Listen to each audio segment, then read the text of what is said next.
Welcome, you've got mail.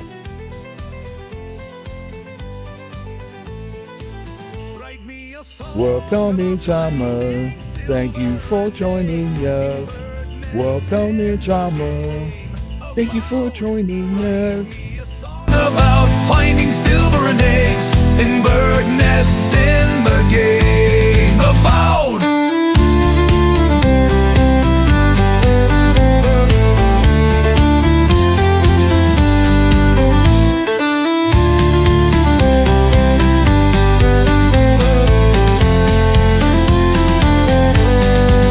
Write me a song about finding silver and eggs in bird nests in the game. Avowed. Write me a song about finding silver and eggs in bird nests in the game. Avowed.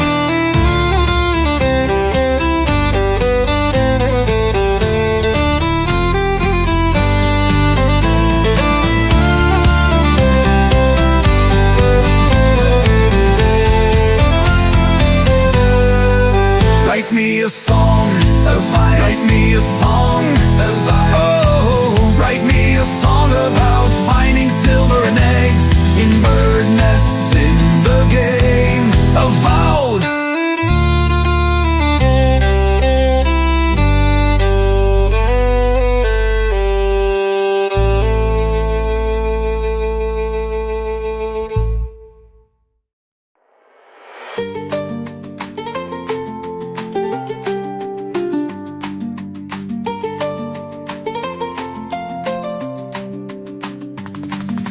Kicking down doors like it's my daily chore. Shootouts in the alleys, leaving my hat on the floor. In the city of angels where the shadows hide, I'm chasing down justice with the cold by my side. Lost my hat in the crossfire, but never my pride. With my 6-shooter ready, I'm taking it in stride. In the heart of the war, where the bullets fly free, I'm a cowboy in the city, living dangerously. Dusty streets and neon lights, chasing down the clues, dodging bullets left and right. I'm playing fast and loose.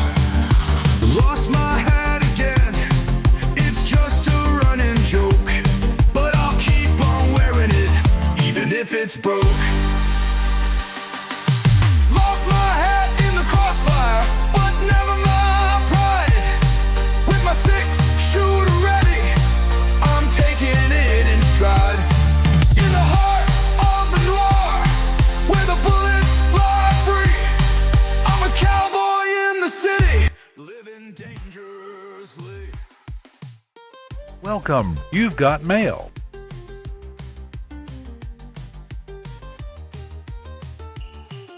Welcome in Marazon. Thank you for joining us. Welcome in Marazon. Thank you for joining us. Round. But when the shootout starts, it's like a magic trick. My hat flies off my head as quick as lightning flicks.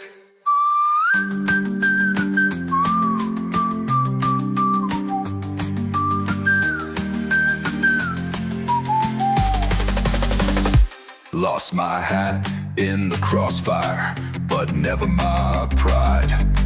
With my 6-shooter ready, I'm taking it in stride. In the heart of the noir, where the bullets fly free.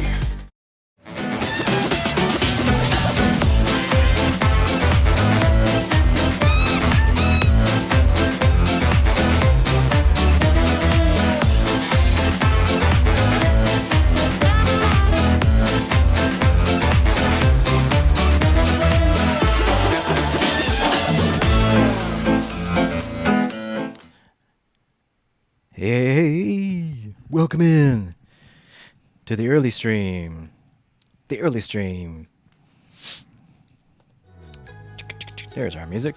This is episode number 1203 for the 6th of March 2025. Welcome in TS. Welcome in Miss Reza. Have fun with that gaming. We got T minus 23, 23, 23. There you go.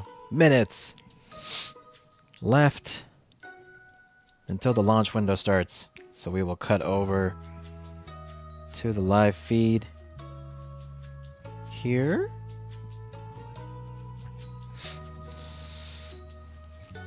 People lining up on the beach right here at South Padre Island, getting ready to watch this rocket launch. Are we hearing sounds? Is that what I'm hearing? As in the control I room? think we hear somebody. Yeah, I hear somebody talking. There might be Jack from Rocket Wrench. I don't know. So we got the NSF live feed going, up the vehicle, as we call the launch progress bar. Looks like the official feed has also started. I talked with Adam earlier today. The weather as is much different. well. Still, you can see the venting from the tank farm. We'll keep with get an idea of the winds. NSF Guys, I'm just gonna tell you, right now until probably we're not seeing massive winds, but maybe for another 5 more minutes. Alex, That will I mean, it looks cut over absolutely to the 7 official launches we've feed. done. It looks really good from here. Yeah, there seems to be a bit of. They're reporting from the no in the air, issues but not that right much. now. Honestly, Prop I won't load is complain. continuing. Like, I won't tell you this is in any way bad. We are getting good visuals, and we are, from what I can tell, looking good here. And of course, we want to see good visuals. We want to see that booster catch. We don't want to get the situation that we have on I don't know, some Starlings, where we see the rocket for 15 seconds and then it's gone and through the clouds. Yeah. So and I can already promise you, we have amazing trackers there, and with amazing trackers I mean our people that are there will track this, and I'm looking forward to see that track in midair. Yeah, Doss has an amazing tracking system up on the roof of the Margaritaville Hotel, and he was able, on Flight 7, he was able to track that all the way up to stage separation, where the hot staging, you can actually see the venting of the hot stage, and then the booster turn around and boost back burn and come in. And once we have them up on the roof, we're going to bring that back to you. Alex, are we hearing anything from SpaceX in their back channel? Are we hearing anything? Everything is go. We are at 20 minutes. And what are we expecting to come up here in the next few minutes? Yeah, nothing that will worry anybody right now. You know, just usual stuff, continuing with the propellant load. That propellant load will wrap out around 3 minutes or so.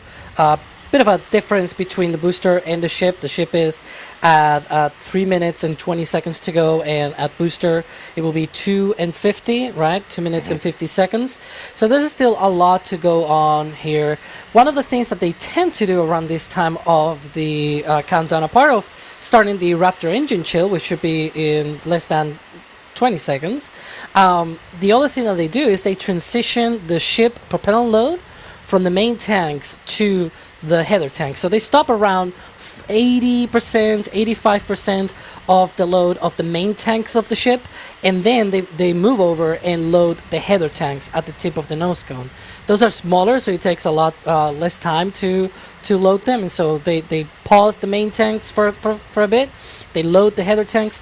We may see some venting from the nose cone as well as we go into that, and then they'll switch back again to fill up the remaining portions of the main tanks. You can see there they are quite loaded already. That frost indicators, they are essentially the propellant indicators that frost there on the tanks, as you can see. Yep. The progress bar, as we say it. Jeff Freishoff coming in with a $40 super chat. Thank you so much. Says NSF crews are the best. I don't know, guys. What do you think? I don't know. I'm not going to answer that question. Thank you so much for thinking that, Jeff. Having normal space nerds talking everything rocket-related beats all.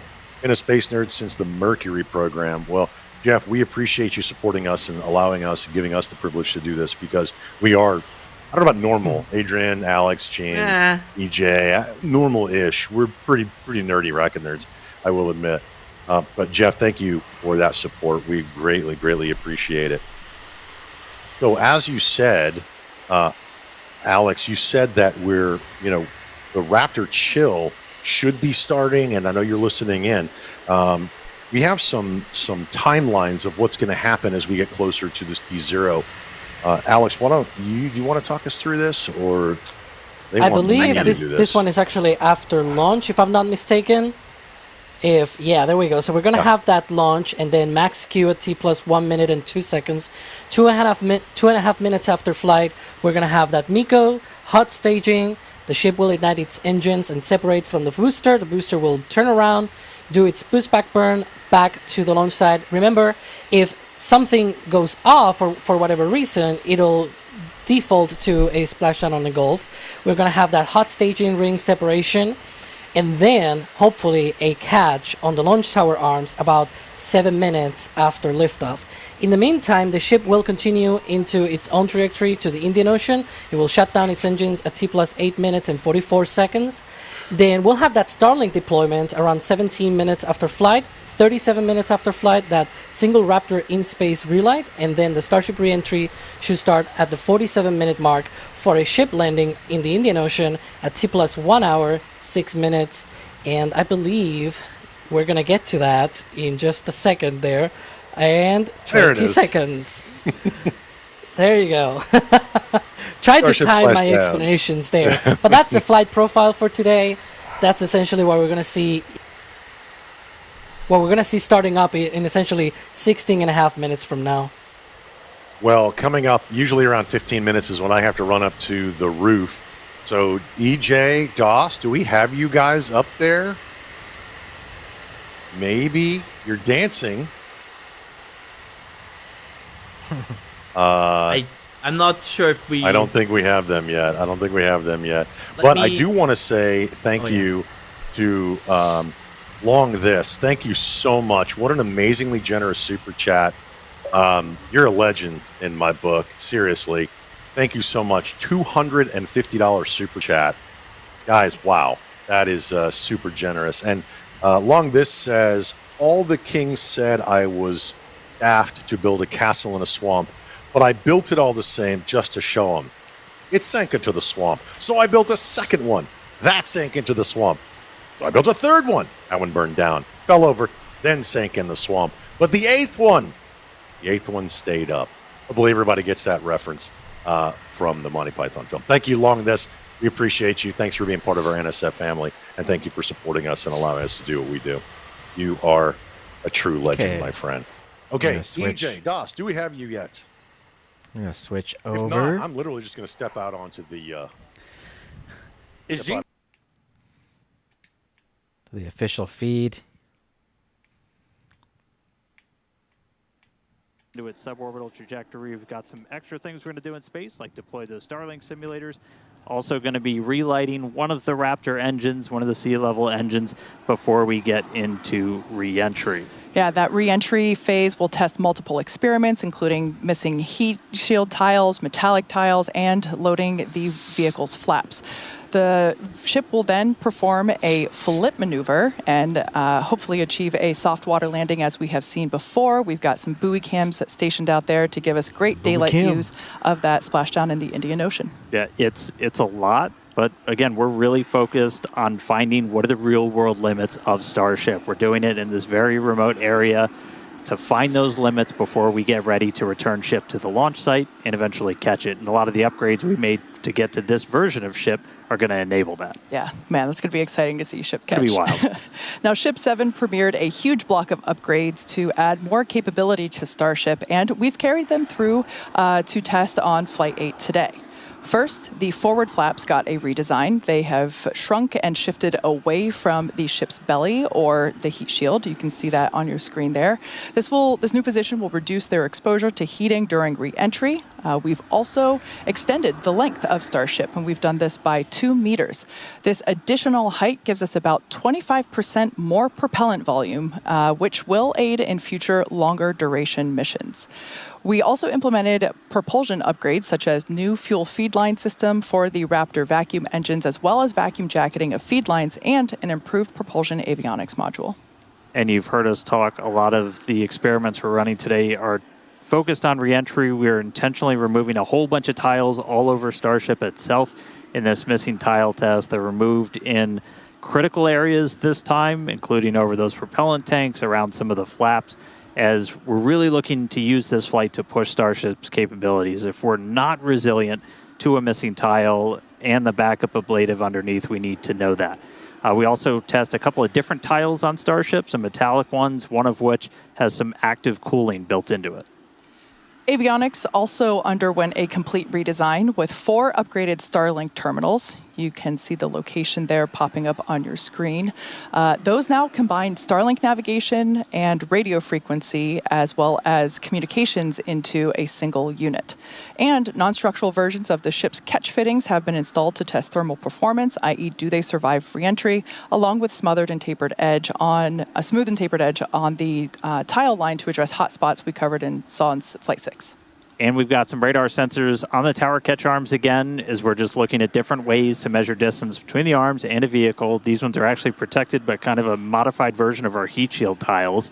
Catching the ship's going to be a little different from catching a booster. One of the key things is it's going to do that flip right before its landing burn that rapidly reorients your antennas, which you're using for navigation. So those extra sensors on the ground side help just add more layers of control as ship and tower talk together for the catch. And in another first, Starship will deploy 4 Starlink simulators. They are similar in size to our next generation Starlink satellites. Starship will have the ability to deploy our advanced V3 Starlink satellites, which will help further Starlink's impact in the coming years as we work to expand access to high-speed internet all around the world.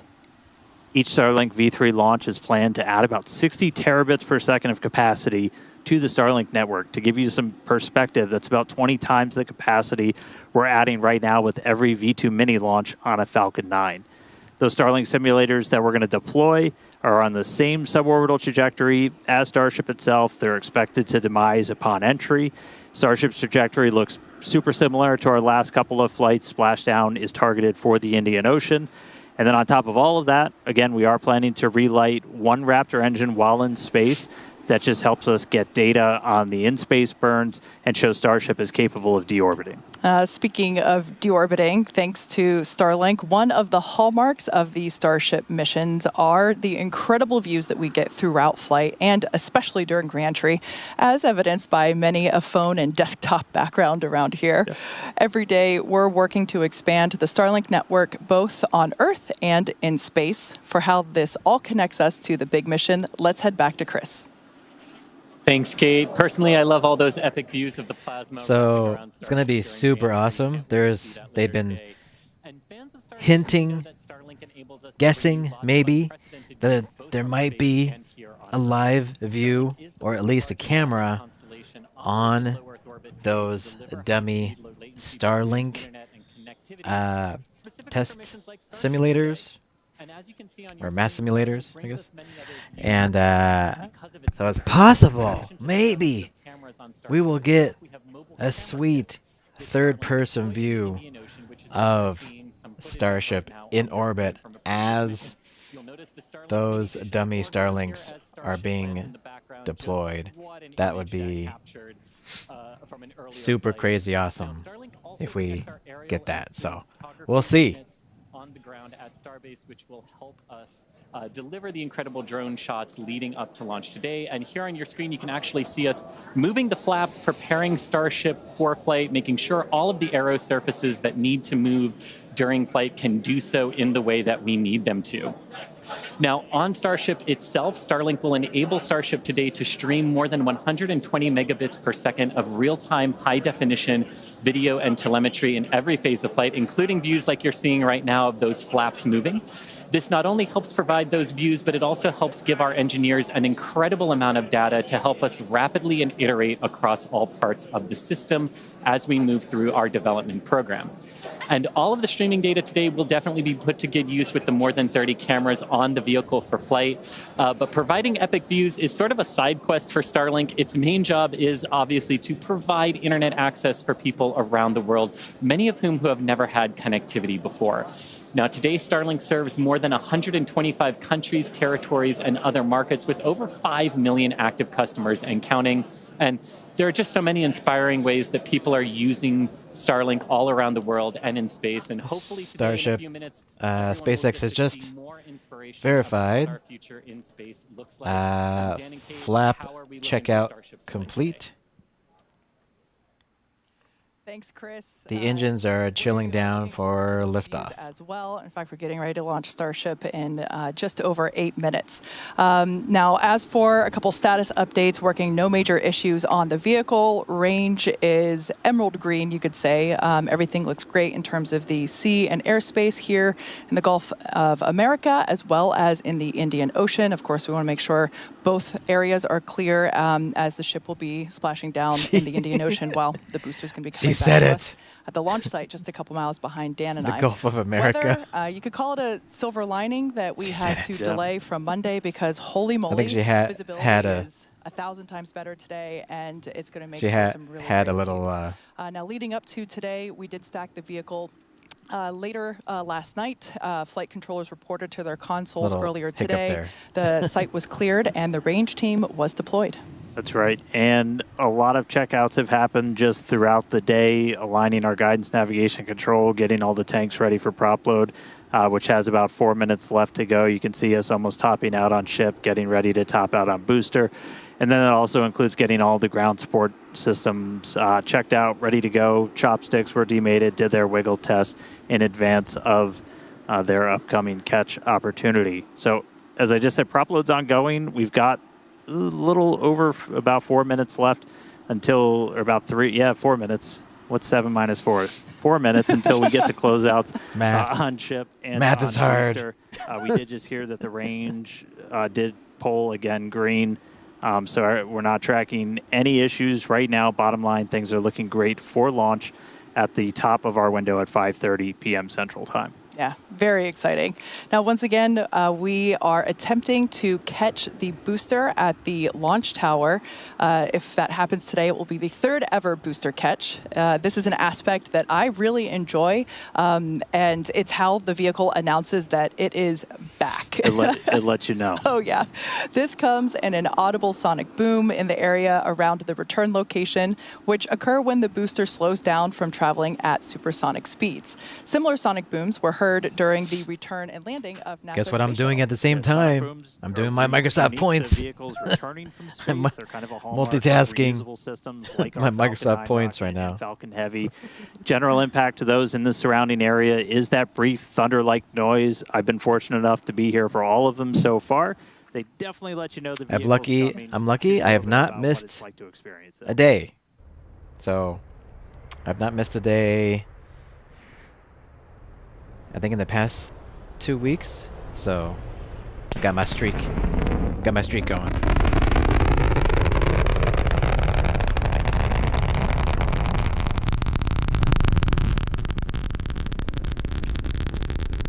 The only thing I have not been doing every single day is doing the searches.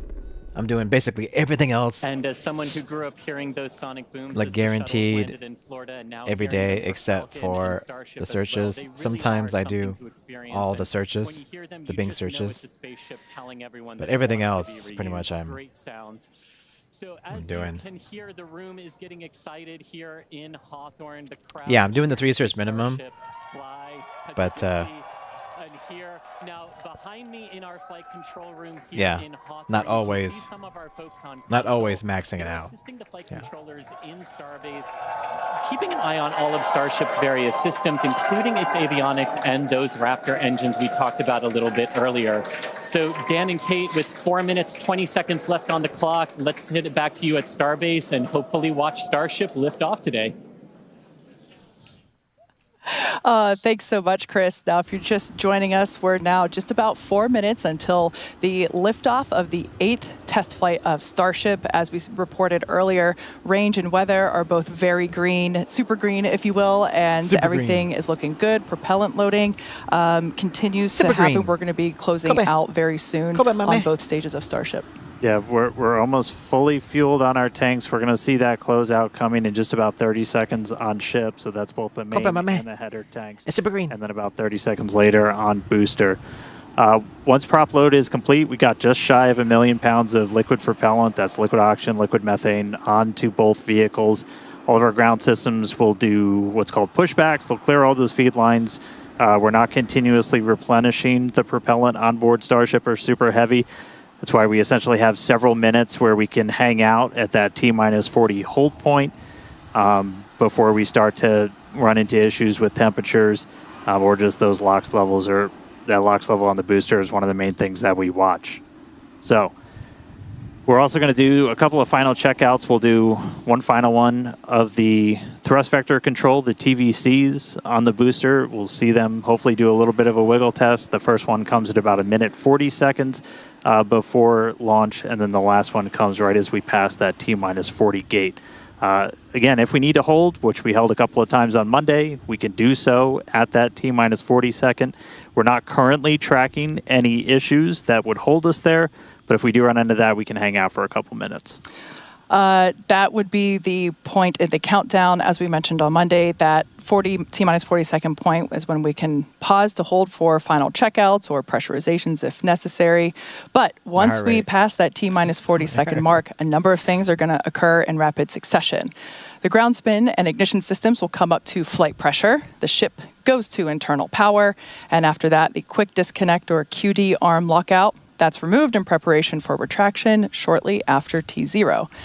Once we pass T-minus 40 seconds, as we saw on Monday, we had the ability to recycle the count under certain conditions back to that T-minus 40 loaded now. Second mark and hold there to assess what happened and if we're able to proceed to T0. And like we said, that we can hang out at T-minus 40 for several minutes before we start running into some limits, essentially. On our propellant on board. There are a couple of other things, like if we pass the T-minus 10 second point and the water starts to flow in that flame deflector and we scrub, that's automatic scrub for the day. Oh, there's our TVC, our thrust vector control checkout. It's got a little bit of a wiggle there on those inner Raptor engines, those 13 inner ones, which are going to be used for that boost back burn and the landing burn. So cool to see those. Yeah. I love that shot. We don't have that on Falcon. And it's just so cool to see really the business end of the Super Heavy booster. I'm nervous now. I'm there. Let's see if my heart rate hits anything higher. 1 minute, let's go. Light this candle. Look at that launch. Itch. 10 seconds away from that T-minus 40 hold. We'll see.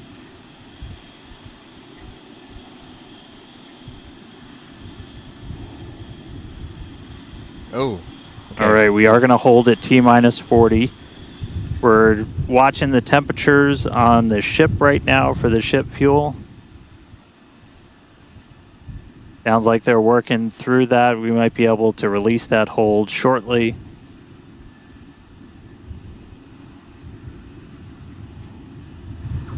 All right, sounds like we're going to be able to reset those holds, not tracking any other holds. And clock is rolling. And the clock is rolling once again. This drone. We're now T-minus 30 seconds till the liftoff of the 8th flight of Starship. This drone is taking a risk here. Our flight director, Joe Schleicher, today is go for launch. Let's listen in as he takes us through the final seconds of the count. Don't get too close, drone. T-minus 8, 7, 6, 5, 4, 3, 2, 1. Got all good engines. We got the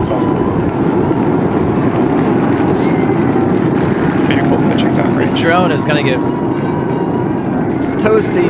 It's so close. This drone.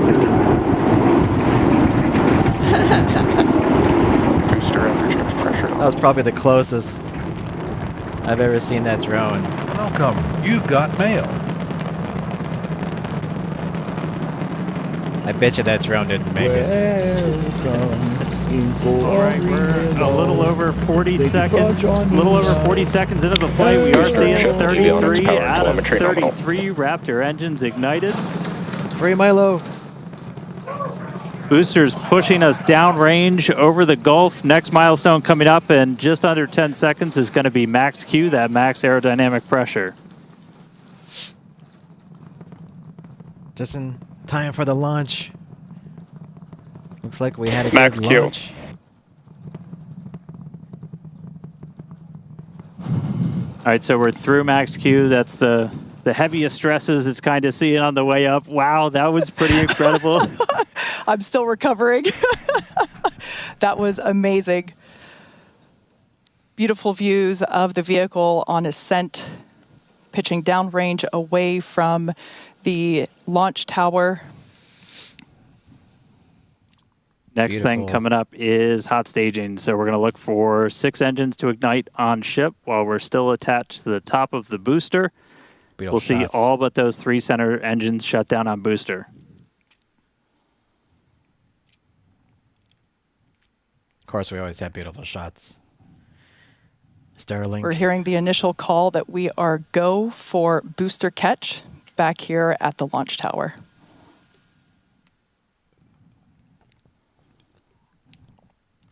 Coming up now on hot staging, the ship's engines will ignite while still attached to the Super Heavy booster, and also while Super Heavy booster will still be under power itself.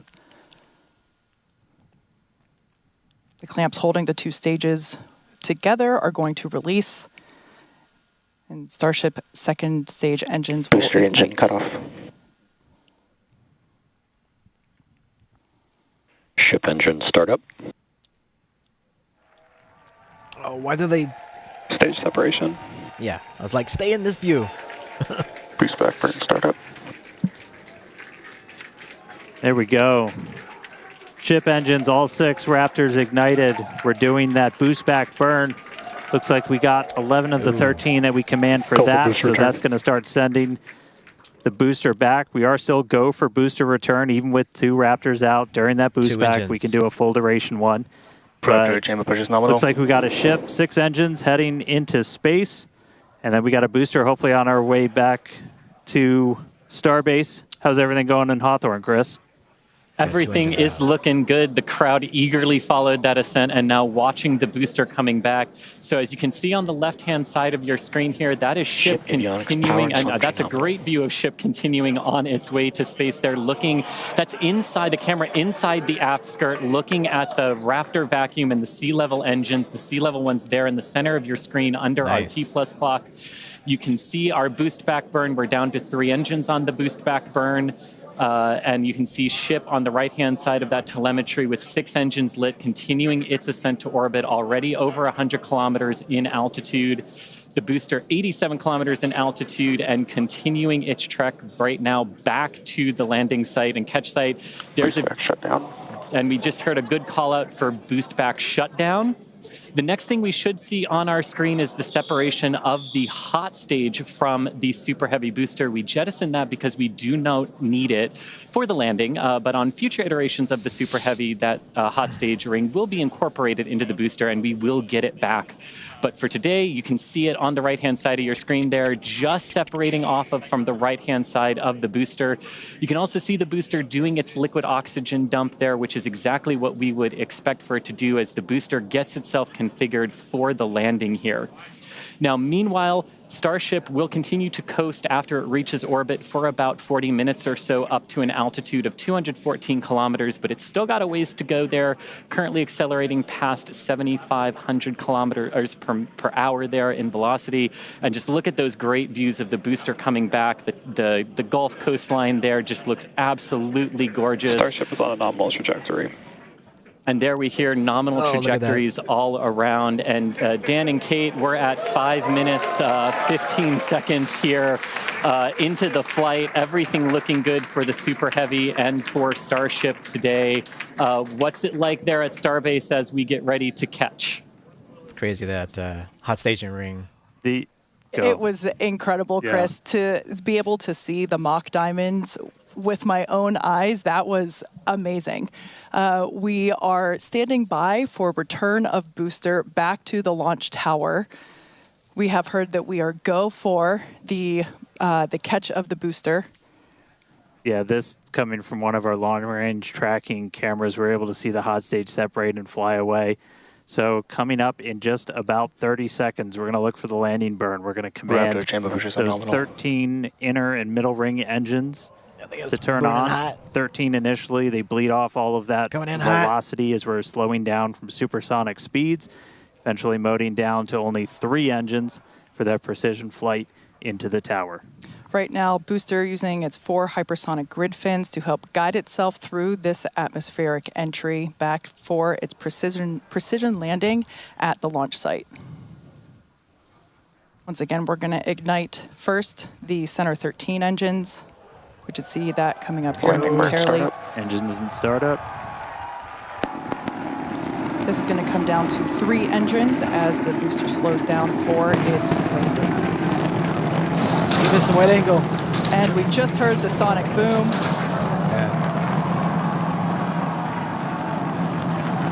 What an incredible sight to see the super heavy booster gliding down into the chopstick arms once again. Nice. Stuck the landing. Wow. That Man. will never get old. I was All right. I was thinking So it 12 wasn't out of 13 gonna make light it for that somehow. landing burn. Booster still able to make its way with that final precision burn on the 3 engines in for the tower catch. So booster caught. Meanwhile, keeping an eye on ship. Still got 6 Raptors burning. Those are going to continue for about another minute until we'll get to the Starship engine cutoff. Crazy. Really Always cool crazy. view.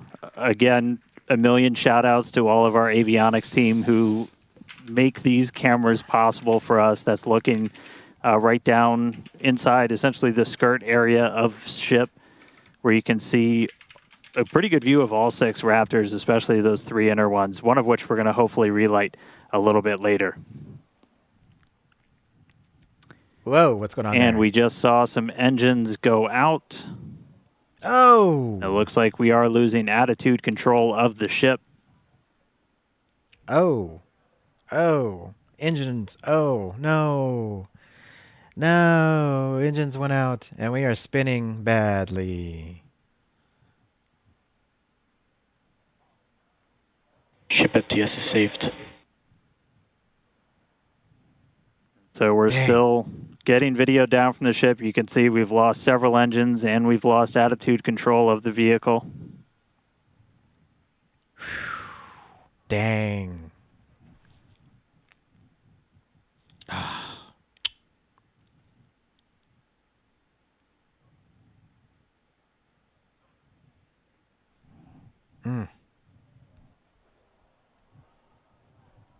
So we'll continue to stick with it. This is the. what For do you mean those of you second that one? have, for those of you that just recently joined us, we had a successful liftoff of the 8th test flight of Starship, followed by a successful stage separation. We saw the booster, actually, you can see it just behind us here. The booster had a successful catch back at the tower. Unfortunately, it seems as though we lost the attitude control of the ship. We are standing by as we listen in with the teams on the nets to understand what information we're able to provide you. We will provide that as soon as we are able, but it's pretty incredible to take a moment and see the booster just behind us. Certainly Yeah. a different view than last time. And at this point, we've essentially lost contact with the ship. We're no longer receiving telemetry at this moment. So we were only about 20 seconds away or so from the end of that ship ascent burn. We saw several of the engines start to cut out. Once Dang. you lose enough of those center engines, you're going to lose attitude control. And so we did see the ship start to go into a spin. And at this point, we have lost contact with the ship. So we're going to listen in for a little bit. I think it's pretty obvious we're not going to continue the rest of the mission today, but just give us a couple more minutes. We'll bring you more information as it comes in. Yeah, so they caught the booster. They just caught the booster. Again, back at the launch pad. The Starship, this was supposed to be basically like a really upgraded, reworked Starship. because the previous launch from this one, the starship imploded basically, well, exploded, and so so they took all those lessons learned. Now this is their upgraded starship as well. So this is their upgraded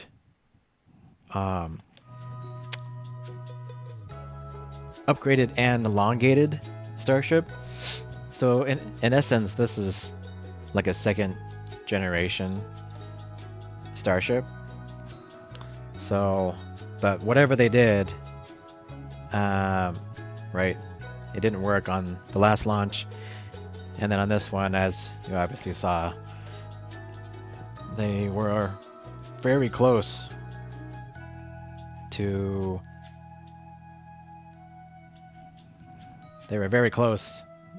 main engine cutoff, but for some reason they had engine failures. So, and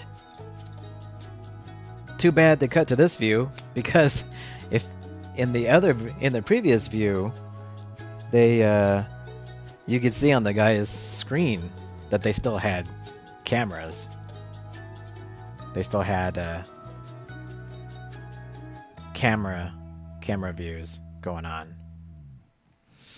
So they definitely still have signal.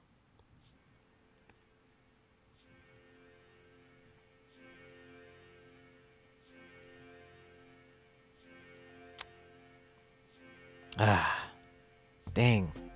That was too bad, though. I really wanted to see them do the Pez dispenser test.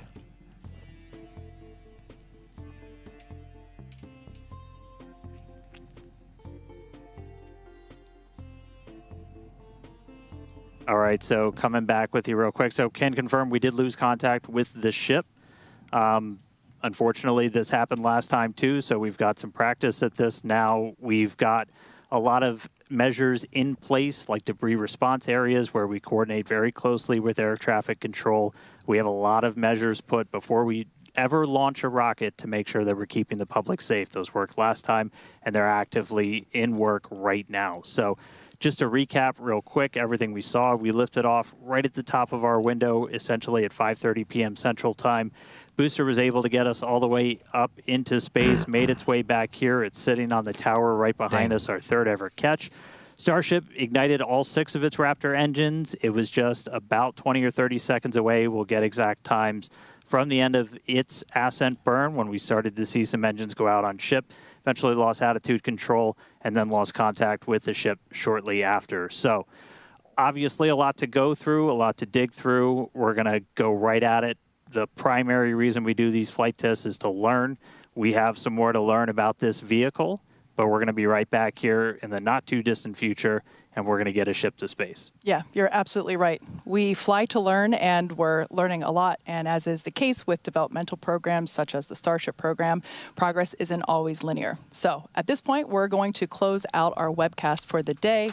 But before we do, we'd like to give a shout out to our viewers, of course, as well as our partners, both here in Cameron County and around the world.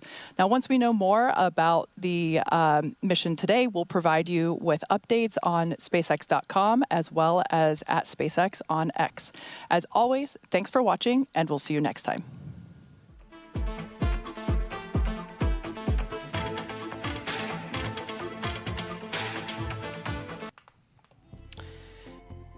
Damn, that was looking really good, too.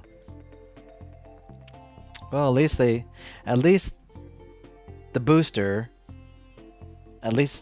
the booster got back and was caught successfully.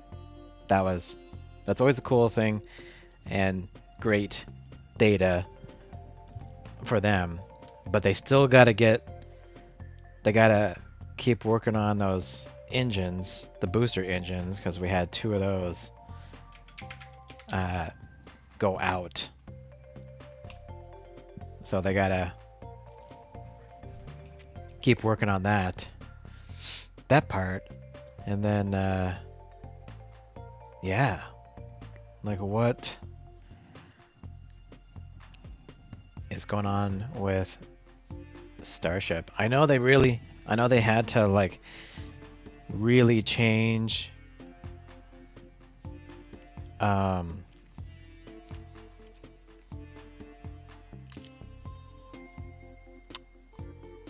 know that they really had to change the way the fuel lines actually go from like the tanks to Starship. So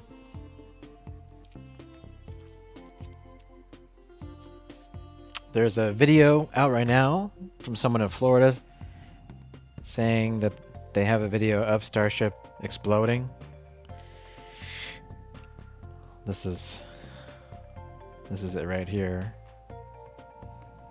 This is from Florida, apparently. We'll get a better view here in just a second.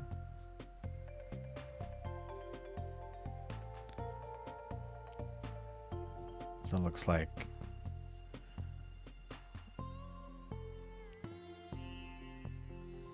you can see there's a little bit of debris right above already. So some pieces were coming off, looks like.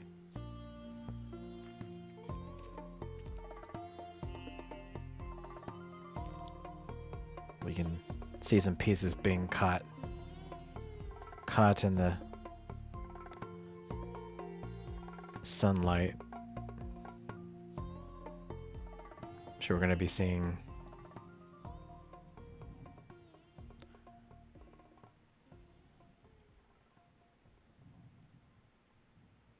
oh, here's another video. Starship coming in.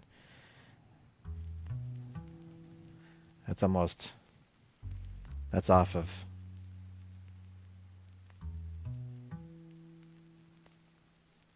I wonder how close that is. They said this is off the coast of Cape Canaveral. So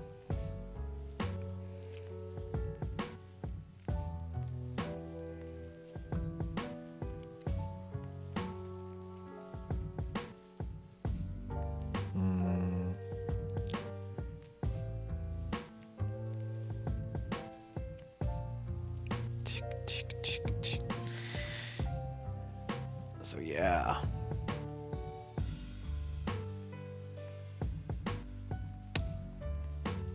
Oh, well, still exciting. The catch is always going to be cool. That thing is, remember, that thing is like 270 feet, I think, tall. Just the booster.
So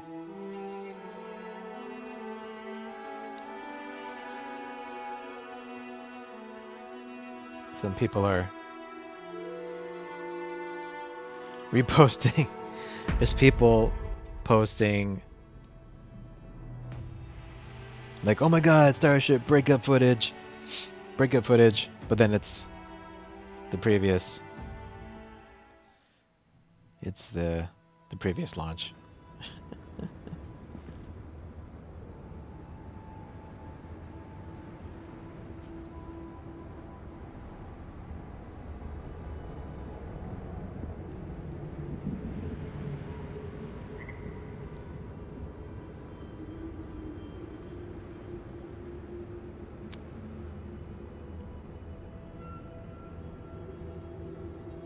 Yeah.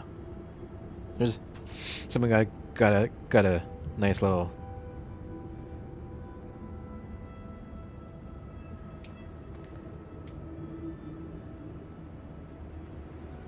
video here. Someone got a nice little close up of one of the monitors, and it's showing all the live feeds from the ship, and it looks like they're exploding the ship. So you'll see in just a second some explosions happening.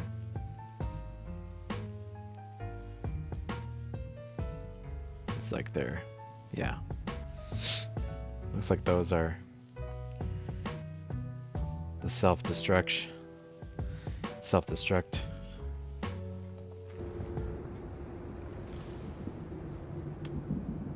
in place.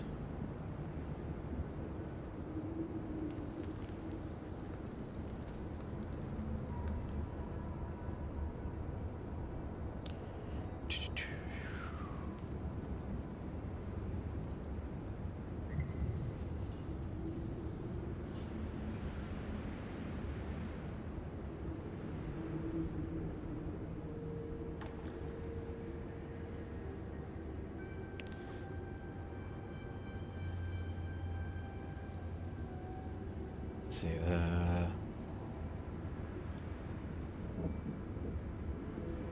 off. Go. All right. All right. Now we're doing Avowed. Point of no return. On Avowed.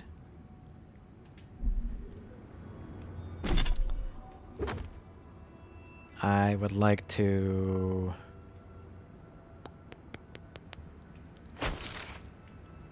do one thing before we enter, and that is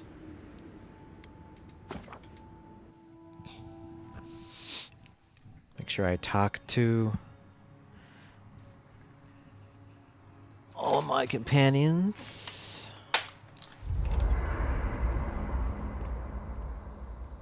Since everybody seems to have something they want to say.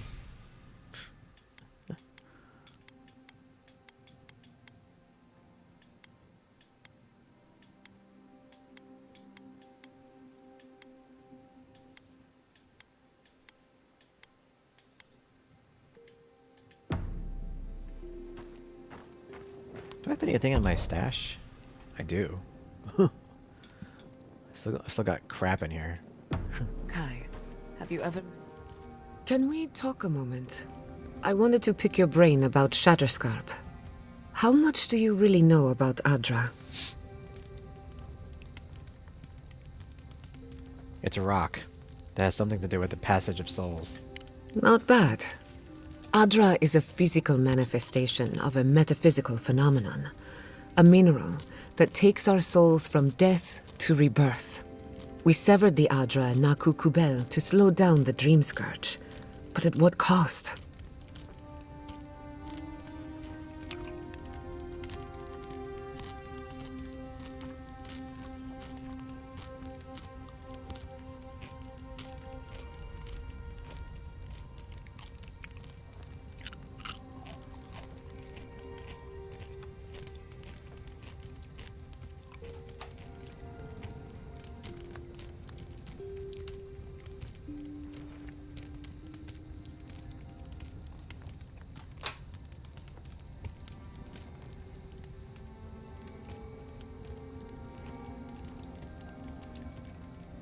stopping the Dream Scourge is never going to be easy.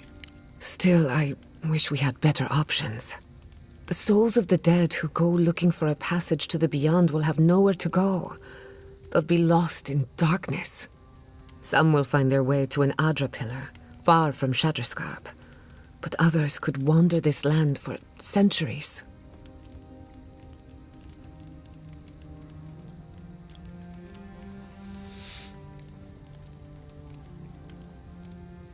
Could anyone help them find their way?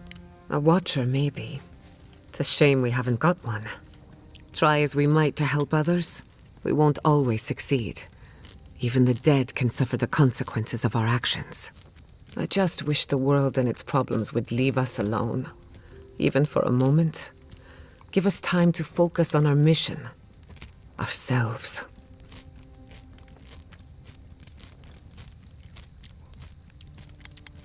I've noticed you haven't got much sleep lately. No, I haven't. And yes, I should know better. A good night's rest would fix my head, but can't fix the world we live in. Maybe it's fine if they're both broken.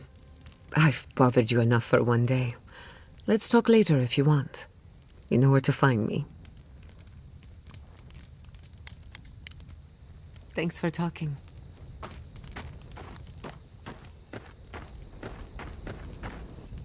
We're on the precipice of something magical.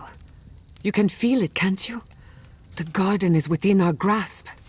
All we need now is the courage and wisdom to brave the unknown. I'm relying on you to provide the wisdom. That shouldn't be a problem. I've done a lot of learning in our time together. Are you afraid of what's to come? I'm not judging, just curious. Not at all. Business as usual. Let's hope it stays that way. I believe, for the first time in ages, that I am not afraid.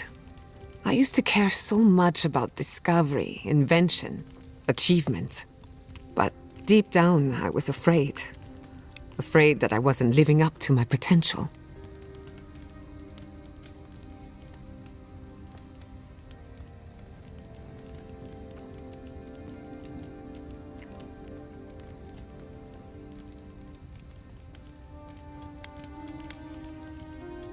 You can't treat yourself like a machine. You have limits. Trouble is, you never know you've exceeded your capacity until it's too late. Since we met, everything I believed has been proven wrong. That the island can be controlled. That I alone can fix it. Even my parents. Gods. They really had no idea what they were doing. Just like me. I'm sure they tried their best. They truly did. But I'm not going to repeat their mistakes. I'm so tired of being afraid. I need to accept my limitations or embrace them. Even if I'm wrong again, that's part of the journey. I have no idea where it leads. And for the first time, it's fine. Perfectly fine.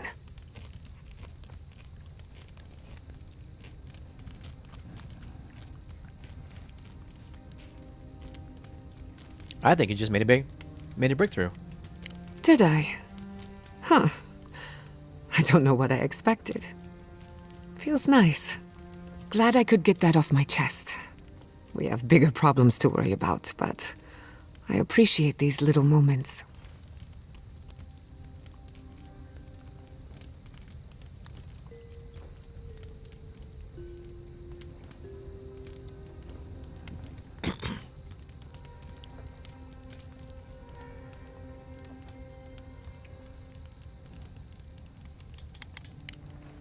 If I must. You got more to say? Katoa and Hayako. An interesting pair. Despite their clumsy methods, they were just defending their community. I'm grateful that you showed restraint.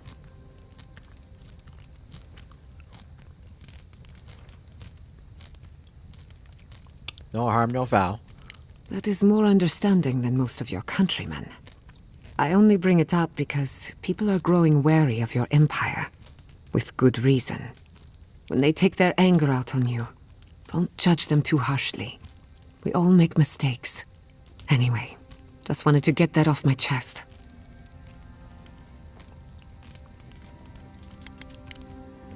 If I must.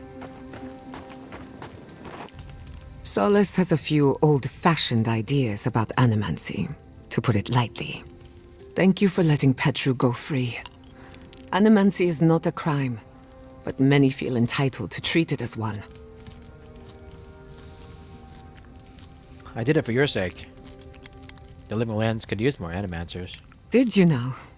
Well, it seems I've made a good impression. Whether or not Petru is successful as an animancer, he has a right to learn the art. And it's good to know someone out there is defending his rights.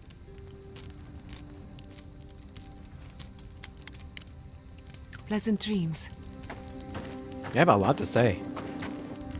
Many animancers believe that nature is there to be measured, controlled, subverted. Well, I've been contemplating that assumption. Quite a bit, in fact. Unfortunately, we killed a Delimgan, a guardian of nature, and for what?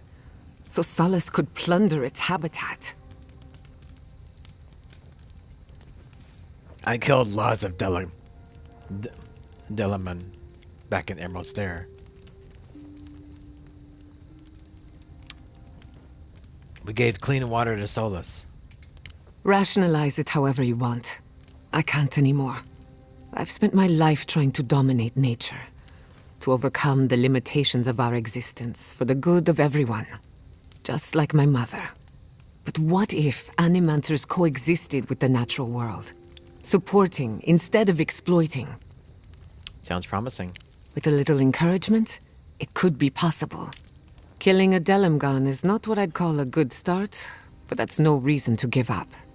From now on, let's be on our best behavior. Nature is watching. You too. She really didn't like that I killed that forest dude. I'm starting to suspect that every single leader in the Living Lands is incompetent. Truly, is there no vetting process? Hopefully those in Solace Keep will choose their leaders with more care in the future. But we should check on Marius. I'll make him some soothing perfume, but I think a few words from you would help too. Lie! I've already spoken to him. Really, I can lie. Please, darling. You can't lie to me. Speak with him when you've the chance. I do not envy the Pargrunen in any case. Meeting that council gave me a new appreciation for Vidaru.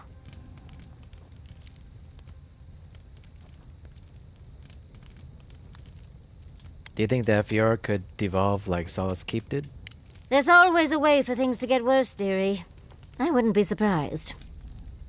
We're losing focus on the important things. Things like the garden. Oh, come on, Envoy, let's get going. How can I help, darling?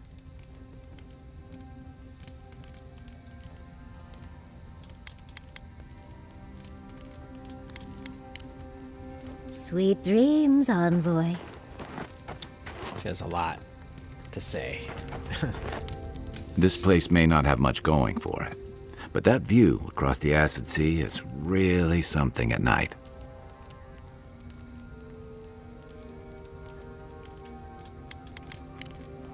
I'll be here if you need me. Equipment upgraded valuable. I upgraded everything already.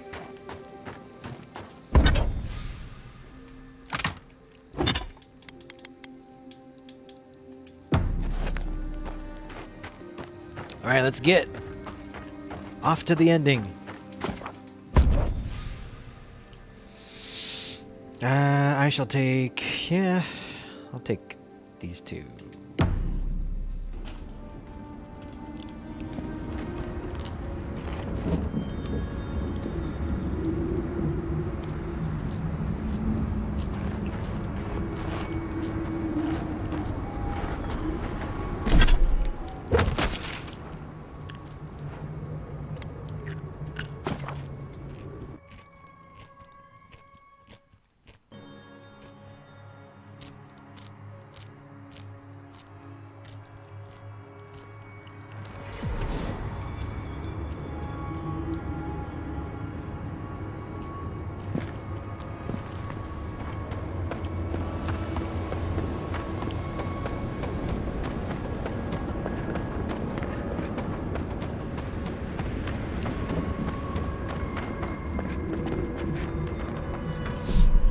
Save game.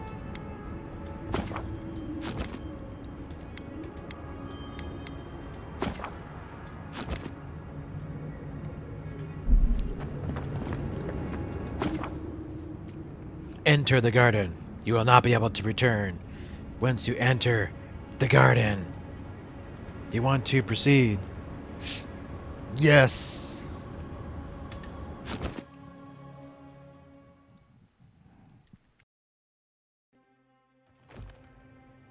Huh. This is it, I guess. Feels very different from the last time I left Galawain's tusks. I will say, it's nice to look out and see Solace still standing. Thanks for that.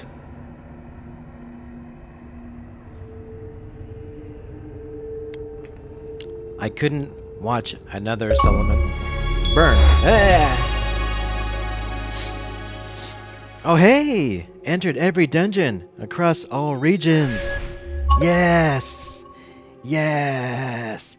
Yes! Okay. That's nice.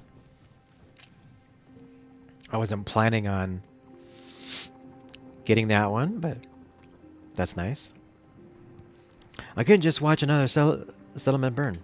Me neither. I guess it never gets any easier. Solace is still standing. And so are you. We're in this together. Just so you know, Kai, it's starting to sound like you like me. If you happen to need a reminder, do let us know. Brooding in silence can be quite the mood killer. Not to spoil the moment with good news, but I doubt the rest of the island has been quiet while we've been looking for the garden. Things have only gotten more tense since Fior, and the Steel Garrote probably hasn't been doing us any favors on that front. Especially when they're led by a woman who doesn't seem interested in staying dead. Not to mention, after we take care of the Envoy's little god problem, we'll still have an empire bearing down on us.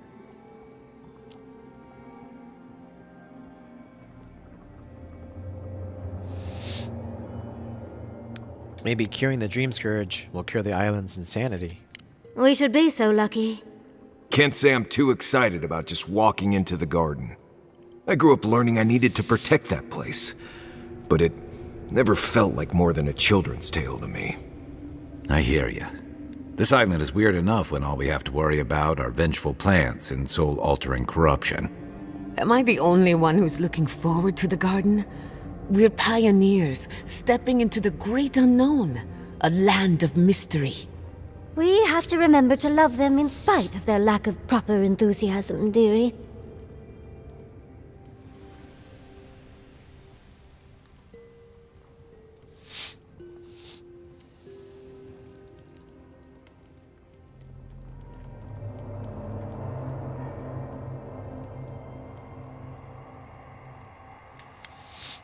Good point. We'll be the first to enter the garden in ages. Can you imagine? An untouched spiritual wilderness just waiting for us. I have a theory about the garden, or a warning, depending on how you want to look at it. Sapadal has been imprisoned a long time. The garden will be a reflection of their dreams, their nightmares, their madness. I wouldn't be surprised if we saw visions or hallucinations, and not even the fun kind.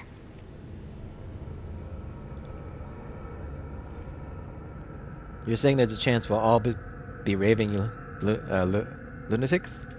Sanity won't get us through the garden. Madness opens the mind to discovery. So madness is what we need right now. Before we go any further, I have to ask you something. You told the Inquisitor that you intend to kill Sapadal. Is that still the plan?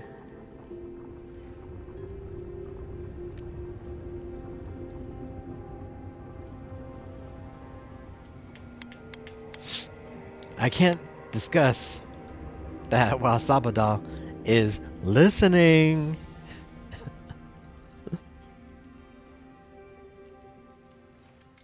In that case, say no more. Remember, we're stepping into a realm that is both physical and spiritual in nature. If you can call it nature. There's no telling how long we'll be gone. For all we know, time could run backwards in the garden. What? Does anyone feel like turning back? This may take a while. Not a chance. We're a crew now, so You're stuck with me until the end. Marius? I told you I'd be with you till the end. I don't go back on my promises. What about you, Giada? You're not going into the garden without me. I have to see this with my own eyes. Yatsli, if you feel like running back to Quilici, now would be the time. No one would think less of you. And tell Quilici that I missed out on the most exciting part.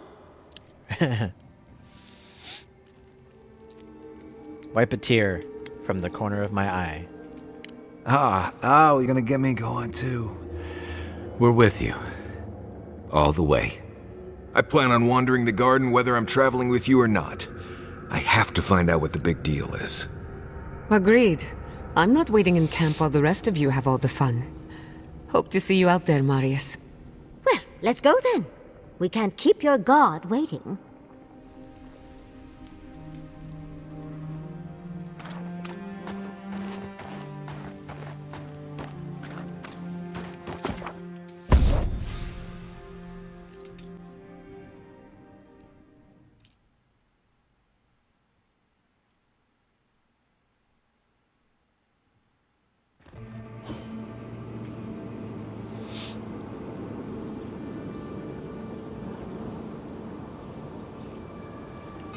Alrighty.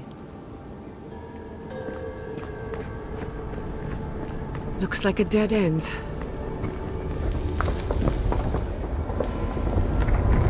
Oh, I stand corrected. Ha ha ha ha ha ha. Hey. Hey.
Thing here? Someone made it to the garden.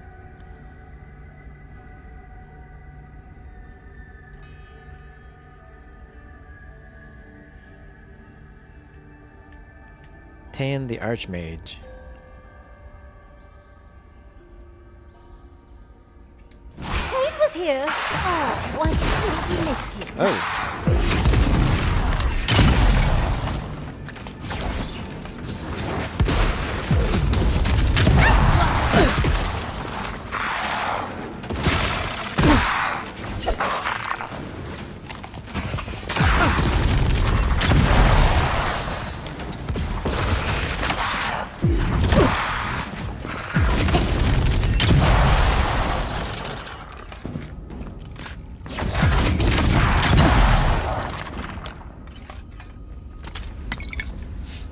Who's next? Anyone? There it smells. This is just like... I've seen this place before. In my dreams. Oh.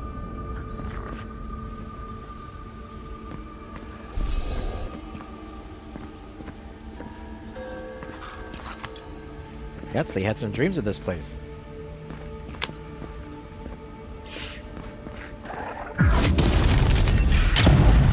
Look out!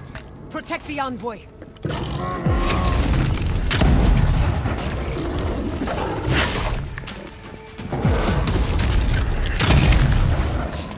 Oh, I can use my bear. I got a bear. Watch your right. Chivo. Summon a bear to beat a bear.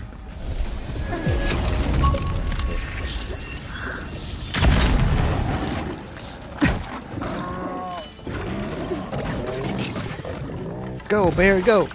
Go, bear, go.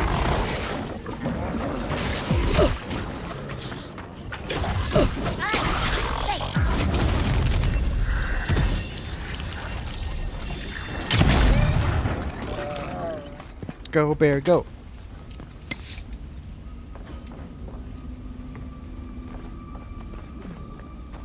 Cool. Got another Chivo for that.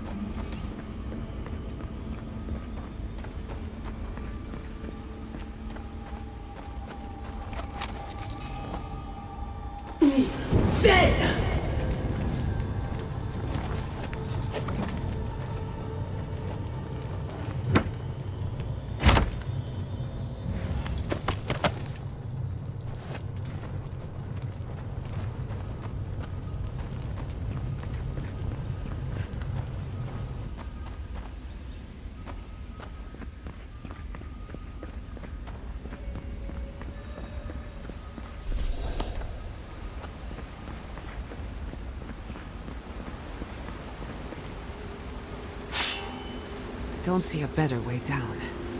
You first. I'll be right behind you. Yeah.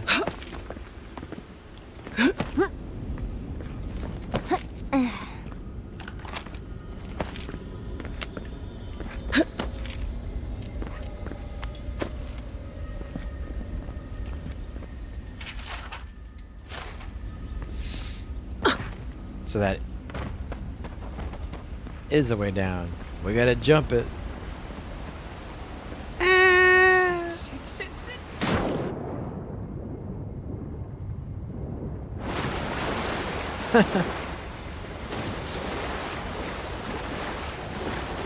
Giada this. She was scared.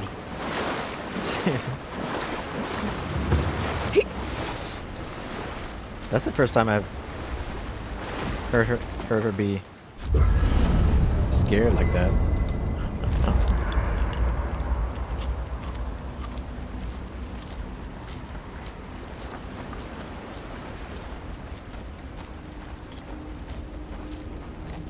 So, this is it. The spiritual epicenter of the living lands. Where it all began. And where it all ends.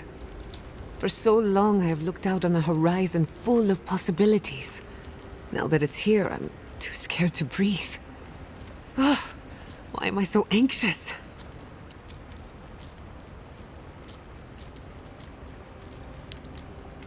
Because we're about to do something incredible. I suppose you're right. I'm frightened, I'm excited. I'm a lot of things right now. Do you remember when Manto Pastor sent you after the heart of an Adragan?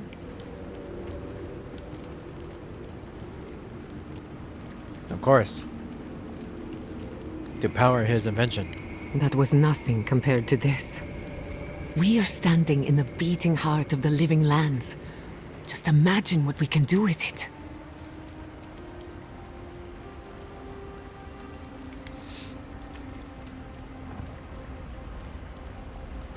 We don't have much time to decide. And only one chance to get it right. My parents were going to build a better world for Animancers. That dream was their legacy to me. You and I have come farther than they did.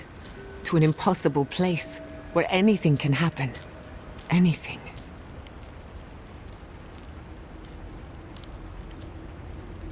Whatever you need, I'm here. Of course you are. I don't know what's going to happen, but you've had my back since the beginning. I won't forget it. Who could rest at a time like this? Okay.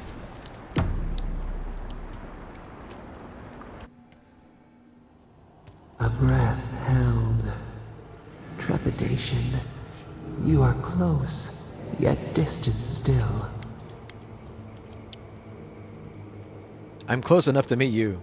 Why don't you just wait until I'm awake? The moon has many faces. Different songs for different days. We know your light. We seek what swims inside you as you wane. We wonder.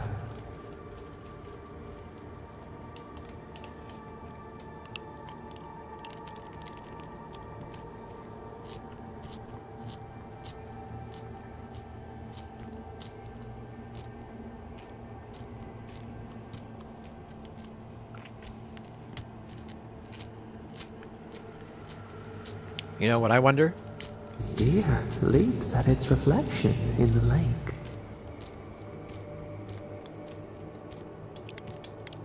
Indulge my curiosity. An equal trade. We accept. What would you do if you weren't imprisoned? The sky is green. The fish breathes air. We can no longer imagine. If you can't imagine it, then why do you want it so badly? No, we must recall, plumb the depths of our memory. We would run, roll with the tide, sink our fingers into new earth. Whisper in the fields, lift the hills gently in our hands.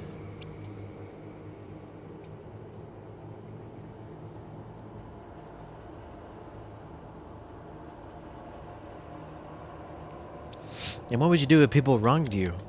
We must remember. Yes, new blooms from pruned growth. Vengeance denied, squandered. This cannot be. This doesn't sound very peaceful. We spoke of growth. No, you definitely said something just now. We speak of freedom when the hand still clasps around our throat. Wake now. Find us.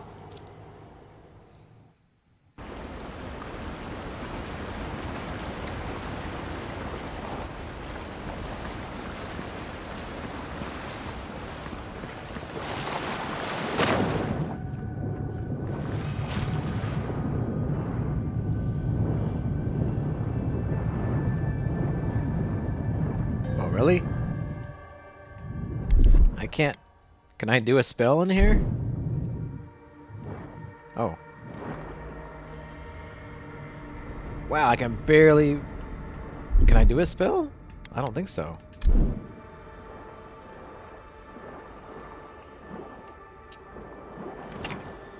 I'm not standing on anything.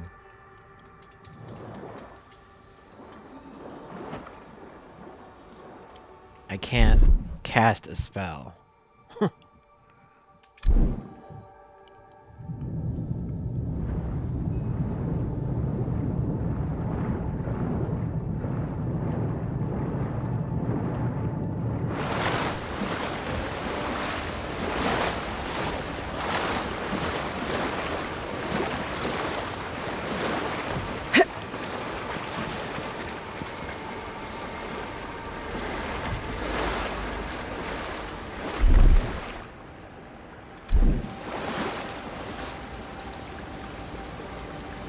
Worse than rot!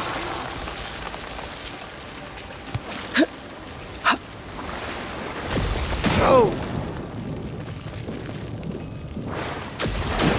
Wait.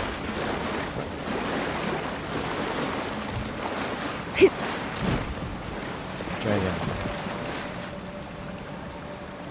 Worse than rot! Yes! There we go.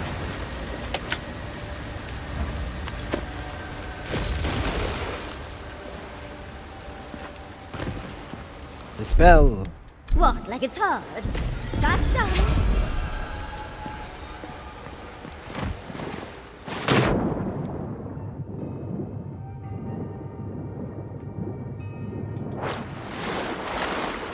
Ah, we gotta jump over.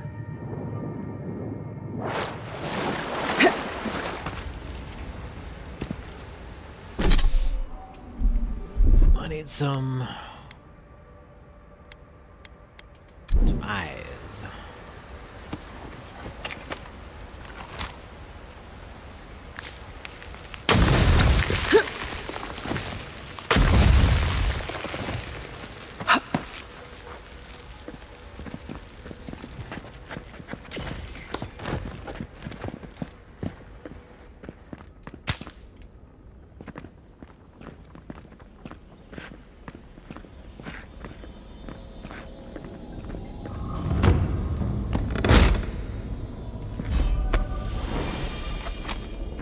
Windwalker armor.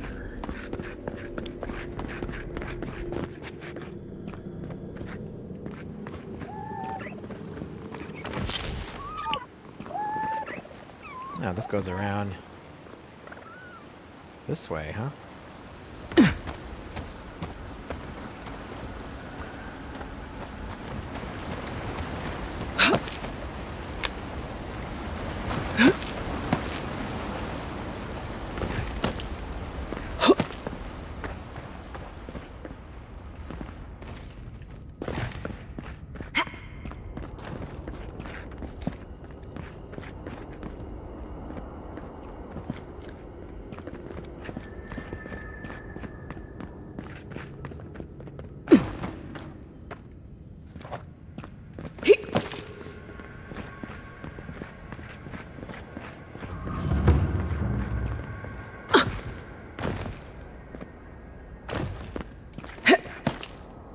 I see a little button.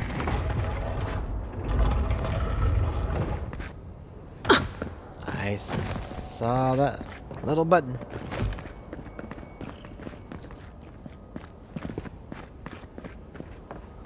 Are you seeing what I'm seeing? Or am I going mad?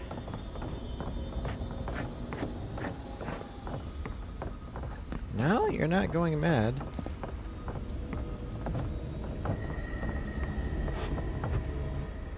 What is the meaning of this? It can't be real. This is an illusion. A joke. Tell me we're both seeing the same thing. It's your family's lab all over again. But worse. So much worse. Why am I cursed to see this again? Why does the memory follow me wherever I go? I think the garden is misleading us, playing with your senses. Wanna know what I think? I think someone's laughing at me. Whoever is responsible, I'm tired of the bullshit. Step forward and answer for yourself, coward! Godlike of Sapadal, long have we awaited you. Finally, you've come home. It's not just me, right? The plants are talking. Oh my gods. They're alive?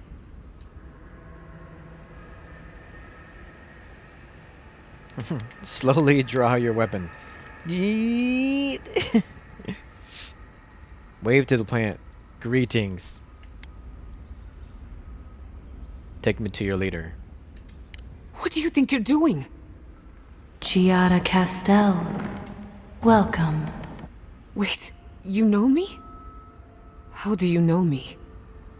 For centuries, our whispers filled the silence. Then we heard your mother's call. My mother? You heard her? She reached out to us, using the tool you now carry. But that would have been years ago. The first time she used the phantasmal focus. The only time she used it. We heard, and Sapadal answered, saying in a great voice, "We are here. You have found us." But when Sapadal speaks, the living lands trembles. The voice of a god can be a terrible thing. You're saying Sapodal was responsible for the lab incident? No. This can't be. What exactly happened to my parents? Tell me, please. I need to know. Sapodal wanted to be heard, and in so doing, twisted your family in body and soul, broke them into a more suitable shape. Sapodal does not know the limits of their strength.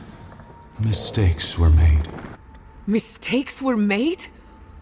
Do you have any idea what my life has been since your little mistake? After the incident, your parents were like us, and we took pity, so we helped them move on, as they wanted. In the end, they thought only of you, their pride, and their love.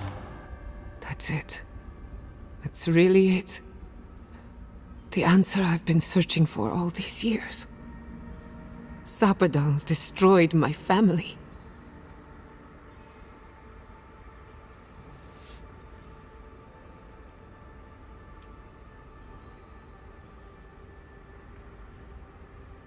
You think they're telling the truth?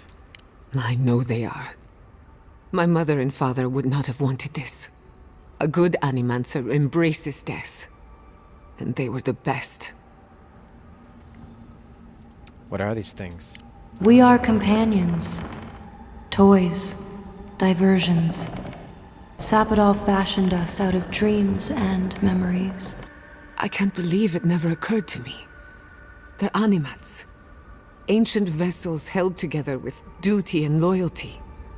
Their design is unusual, organic, much like the garden itself. Sapodal's work. All this time, your god has been making imaginary friends, drawing pictures on the walls of their cell. It's almost too sad to imagine. Sorry, Giada. I had no idea about this. I don't hold you responsible. I don't even know if I hold Sapodal responsible. Your god has the intelligence of a scatterbrained goat, but that isn't their fault. It's simply how they came into being. One final question, spirits. What is this? Why are you trying to ruin my life again? Is this your way of haunting me? What is it you want? Not to be pedantic, but that was 4 questions. We want to apologize on Sapodal's behalf, and for the part we played in your sorrow. They want to apologize. I came to the garden for answers, not to offer forgiveness.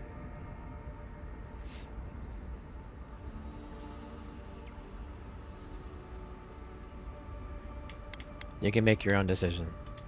Shit. This is going to hurt. Sapodal has been trapped here for millennia. Alone. Confused. Screaming into the void for anyone who will listen. When they heard the voice of a stranger, they overreacted. How can I hold that against you? Apology accepted. Thank you, Giada. And thank you, Godlike, for bringing her all this way. The time has come for you to find your patron, as you were meant to. Well, what happened to you? Now that you have returned to the garden, Sapodal has everything they need. We will fade, as all things fade. You were made to be posed like dolls and cast aside. It's cruel. Death is indifferent, not cruel, not merciful, merely inevitable. The pulling of an ancient weed. We will return to the soil from which we emerged. In time, you will do the same. I'm ready.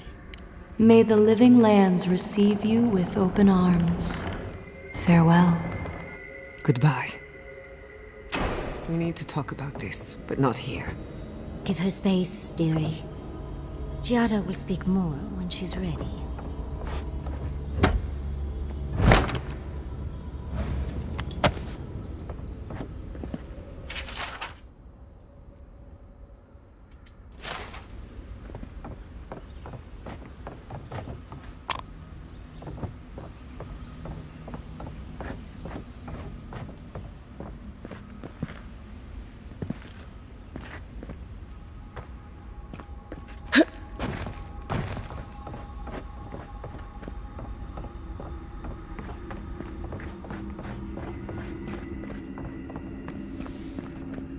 Okay, moving on.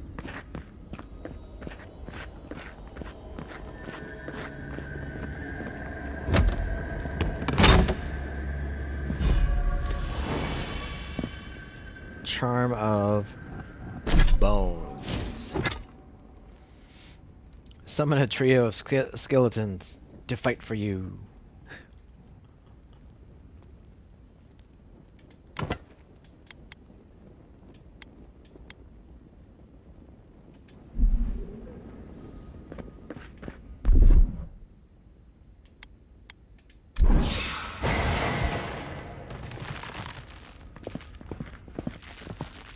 Hey guys, how's it going? How's it hanging?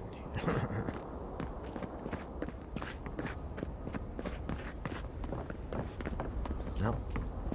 Gotta go back up.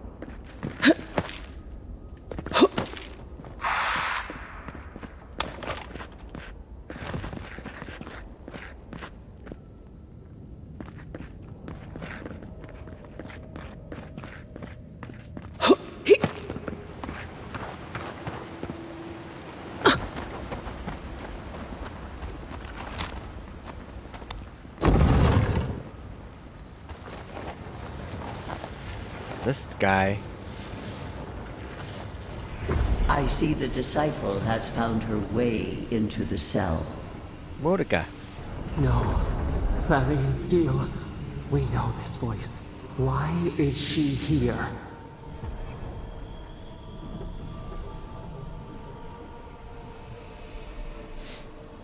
How many magfolk do I gotta destroy to shut you up? I would strike you down for that. Unfortunately, I can use you. Out. Out. Her voice pierces our skin. Look at this place. A quagmire of your parasite's worst instincts. Can you even begin to grasp the forces that you tamper with?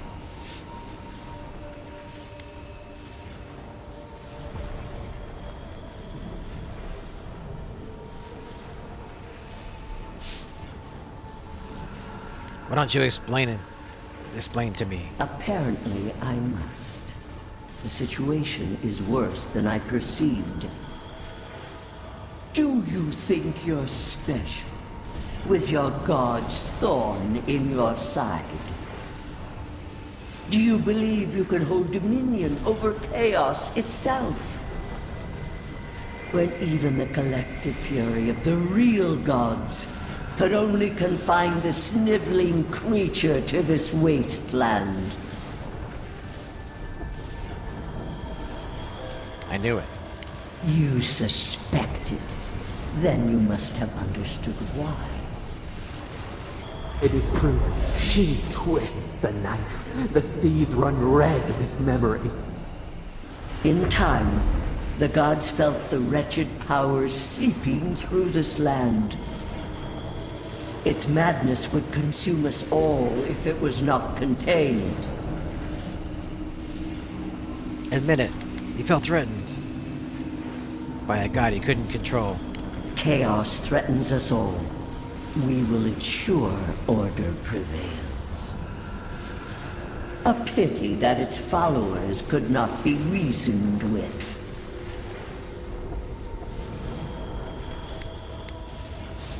You ordered the magfolk to kill them too. Of course I did. The poor godless, worshipping the very thing that subsumed them. We could not excise the rot and spare the roots that nourished it. You massacred them. A regrettable consequence of a necessary war. Never mind. I'm not gonna convince you of anything. She scolds and scorns and wrings the earth dry. Purge her from this place. Listen to its tantrum. It knows neither order nor sense. Adir is the only thing holding back the tide of entropy.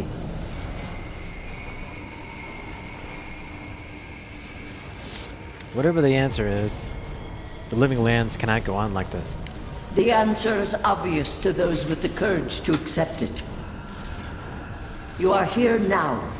There's still time to succeed where Ludwig failed. Face your false god and end its reign of terror permanently.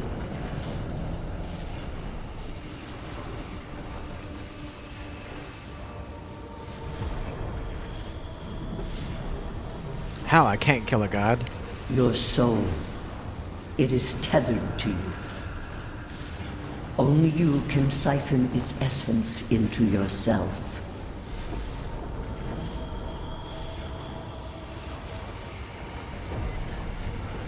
I don't want to do this, but if the whole world is at stake. The path of justice is fraught.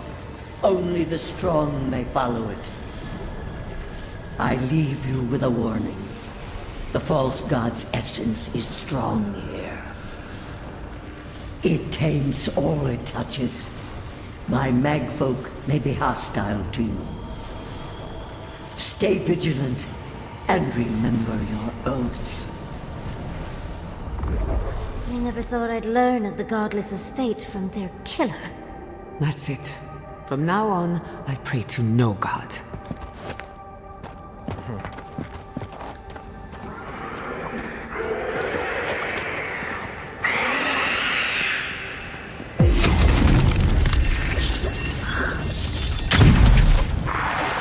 We've got company!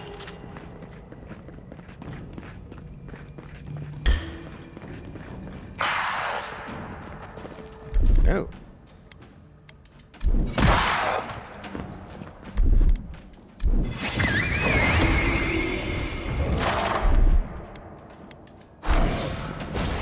And skeletons.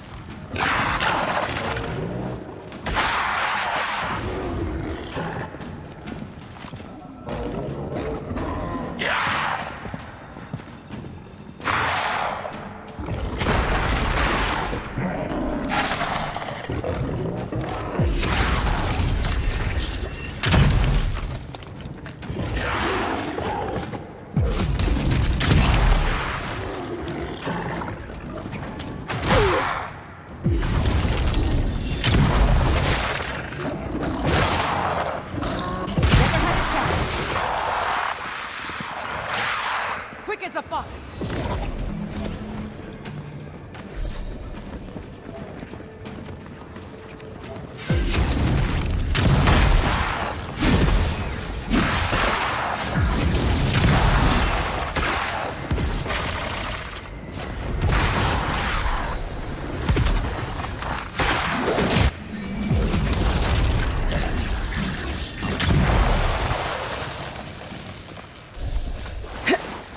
I was worried for a second. Right.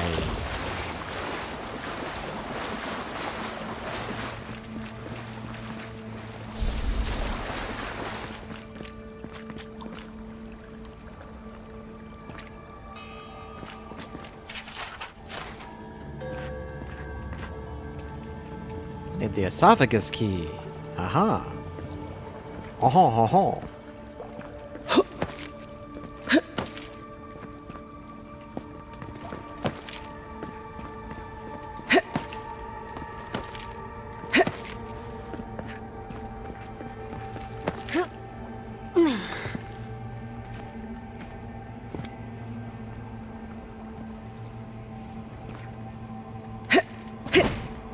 Ah.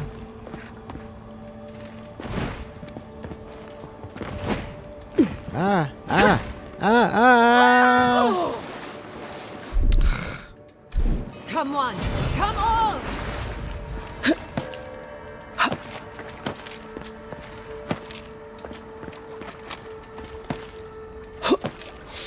That's like exactly the thing that it's like, oh my god. Ah.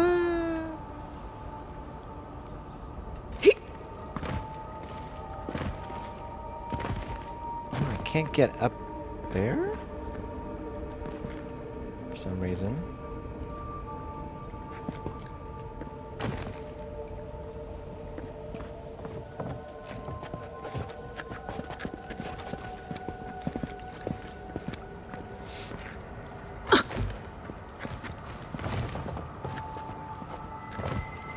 Oh! Frack. Ah! Dang it.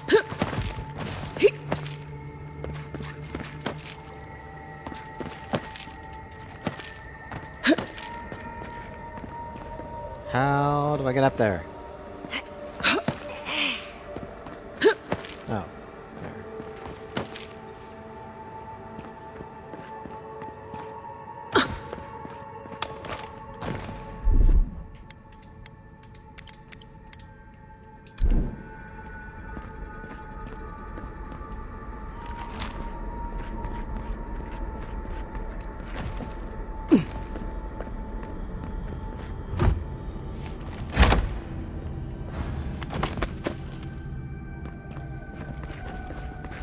Look at that thing move. Wish there was time to study it before it kills us. Get off me!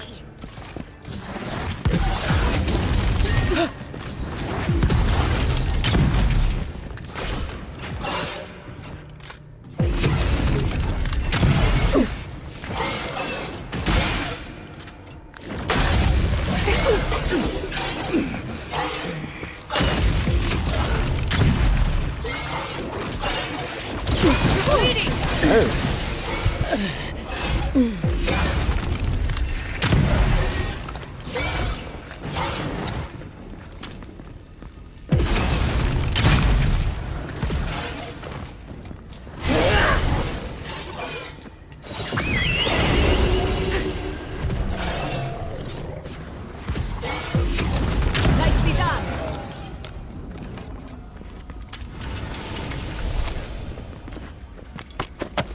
This looks like the Akita building this place. Clearly they wanted their story preserved, no matter the cost.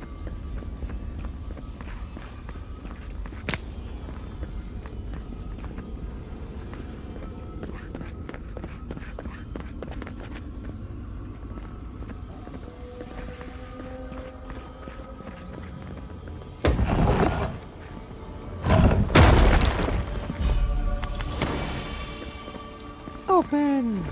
Hey, Barry. Barry.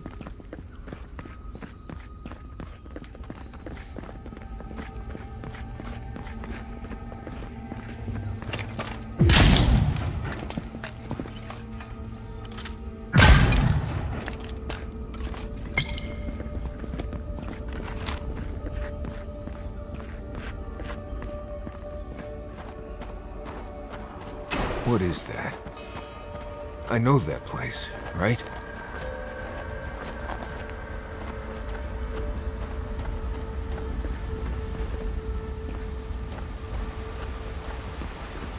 Well, that was...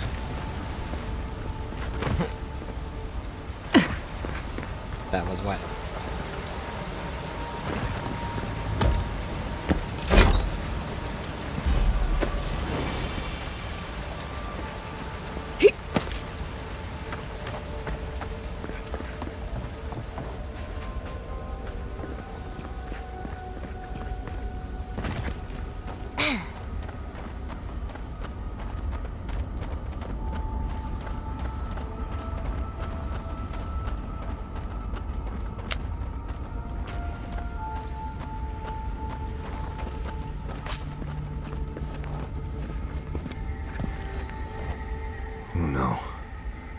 Oh no. No.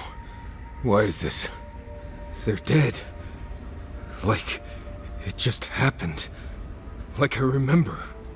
This is the moment I found you, bundled and crying, while our parents died. Viate. You're not here. You can't be here.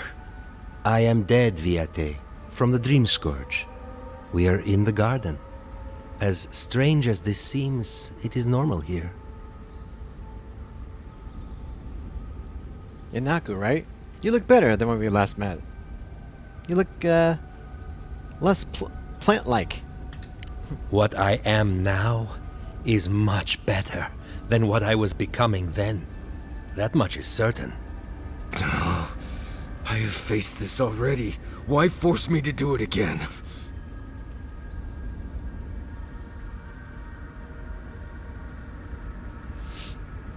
There's something...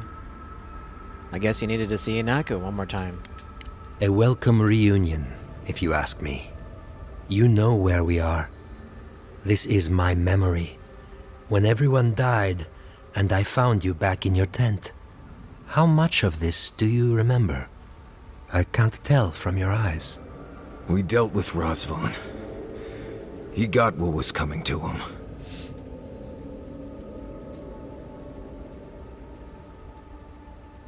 I wish we could have helped you, Inaku. I am better off now than when I was fungus-brained and ready to die. I am part of this land's god now. A dream of the land. Were you always such a blessed day poet? Or is that a death thing? Sapadal wants to understand. They know your envoy very well, but not the people next to them. I have what I needed. We dealt with Razvan. We avenged our parents' deaths. Then maybe it was I who needed to speak with my Viate. With a clear mind this time. Even when we were children, you kept me alive, first by needing my protection, and then by being who you turned out to be. When you left Solace, it was like I lost more than my best friend. I lost my need to live. I know. And I'm not sure I'll ever live that down. I don't think I know how.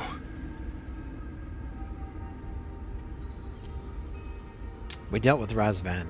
That has to count for something. It does. Closure. It means that you confronted the past we all hid from you, and you walked away victorious. You've always done everything you could to survive. It's time for you to learn how to live. So, what do we do now?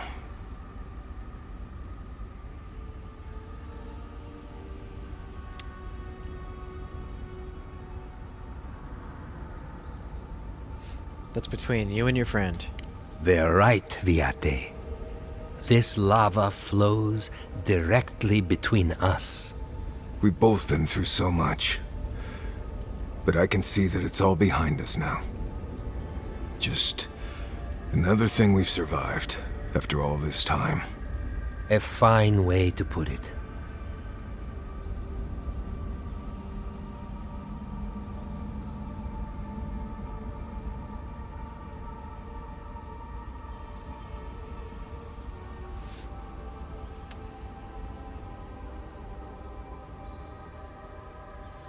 You've grown a lot, Marius. I'm proud of you. I see it too. You've come a long way from that scared boy who refused to wear shoes for fear a bug might crawl out of it. That was you, Nimdut. Look at my feet. Shoes. Kamayu. Get out of here. Hike up your waistline and go talk to a god. They'll be waiting.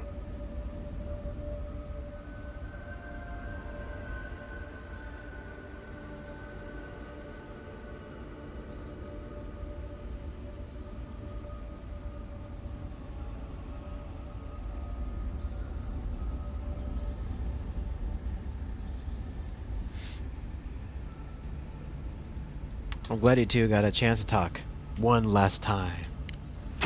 Well, it was good to see you, Viate. Even with all this. Take care of my little friend, Envoy. He needs you more than he'll say.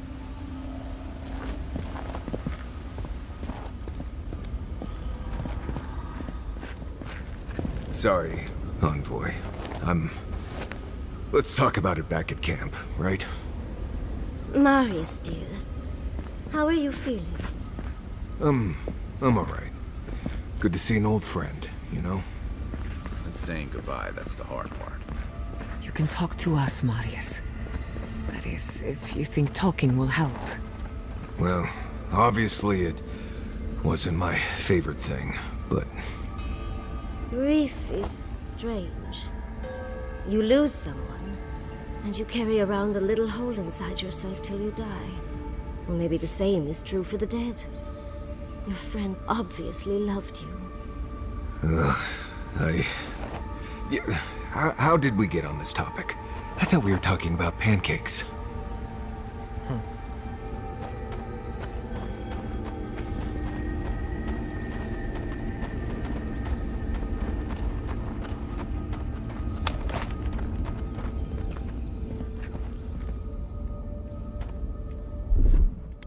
Be your sake!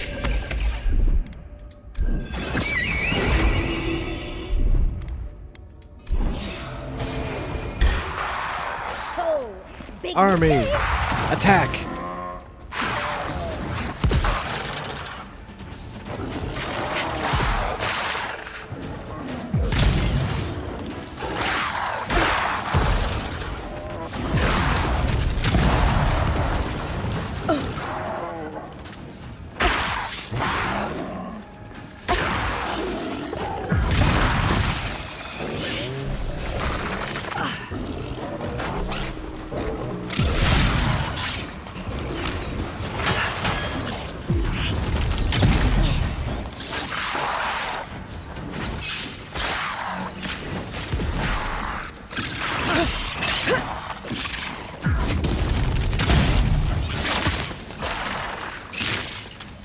Enemy to the right!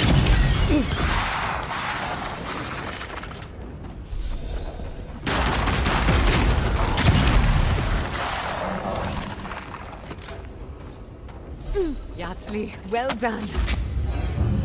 28.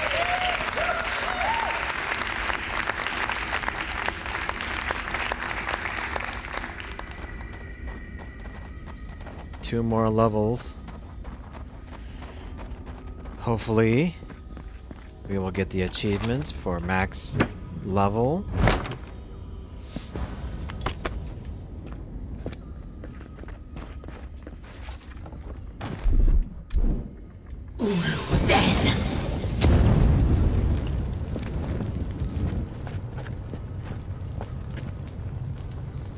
Oh, that was the opening for that.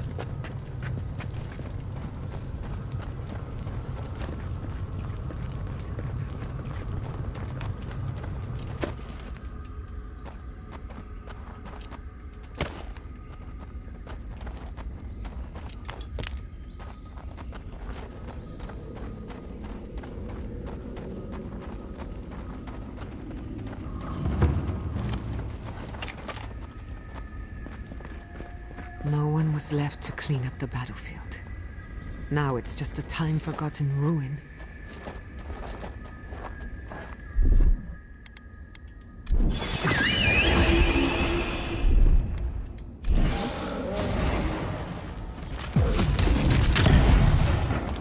Let's finish this.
Get him, Bear.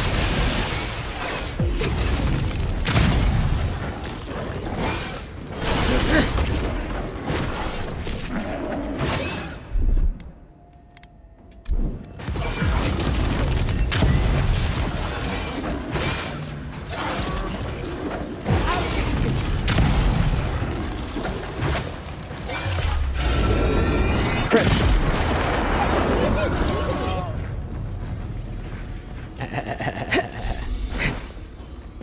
Of course it looks easy. This looks like the Akita building this place.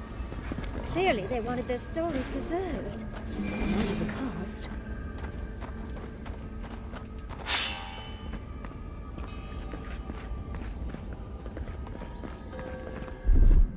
Charge it up. A little power goes a long way.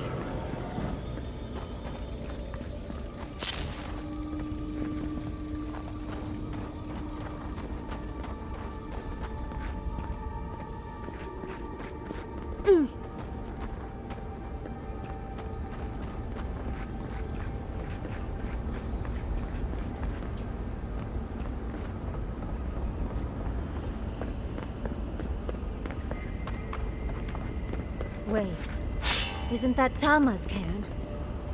Oh dear.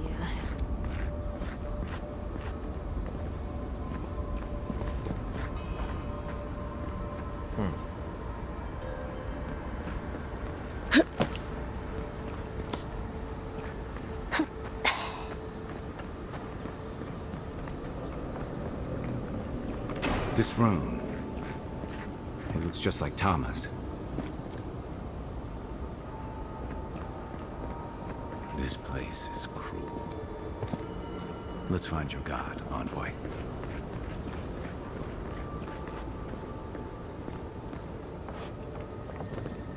Tama. No. No. I dealt with this. We stood at his memorial together.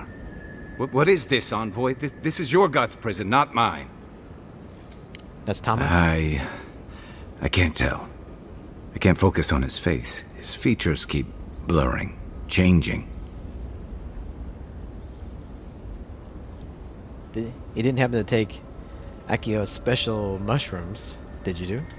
As long as we're both seeing the floating islands and the ghostly tree, I can't blame this on drugs. To be honest, that would be easier. I know it's him, but I don't recognize him as the Tama I knew. It's like he keeps changing in front of me. Does that make sense?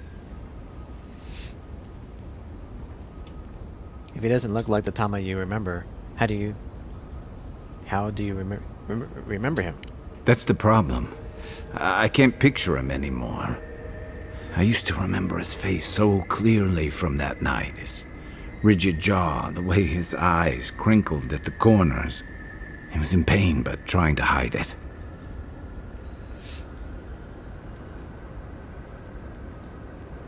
Then what do you see when you look at this Tama? I see everything. All his moments at once. Joy, sadness, anger, heartbreak, stomachache. Everything from the handful of years that I knew him and the decades before we'd met. He's almost a stranger. I'm sorry. I'm not. All this time I kept him frozen in his worst moment. When he was suffering and when I failed him. But now that I see him as more, it's like he's free of that. And so are you. You're right. I am. It's like you said. His memory is no longer a burden. For the longest, I was afraid to let go of this moment, like I'd be letting him go if I did. Now I see I was just holding on to something that was weighing us both down. So what now? We've spent long enough with my past. I never thought I'd meet someone I respect the way I respected Tama. But you've made some tough calls, and you've kept your head and your heart in the right place. So whatever comes next, I'm with you until the end. Now let's go find this god of yours and end the dream scourge. When we reach them, what do you think we'll find? A victim? A villain? One way to find out. True enough. Let's end this. I'll follow your lead, as always.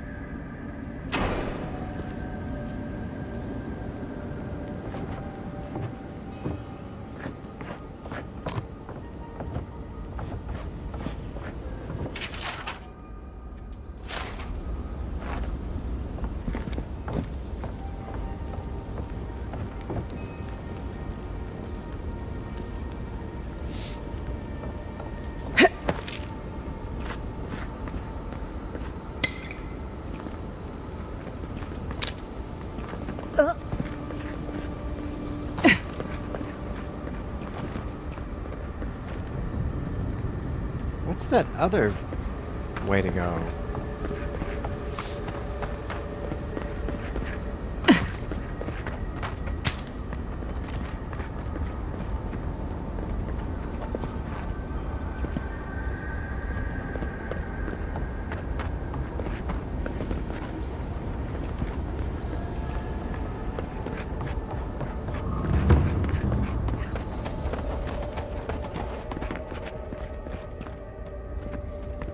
Oh.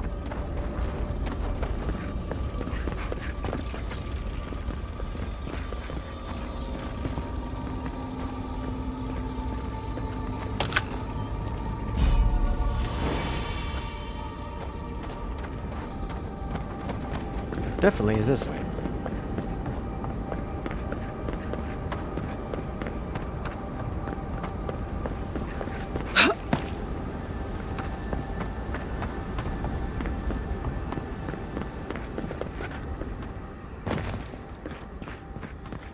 I was gonna say, up or down?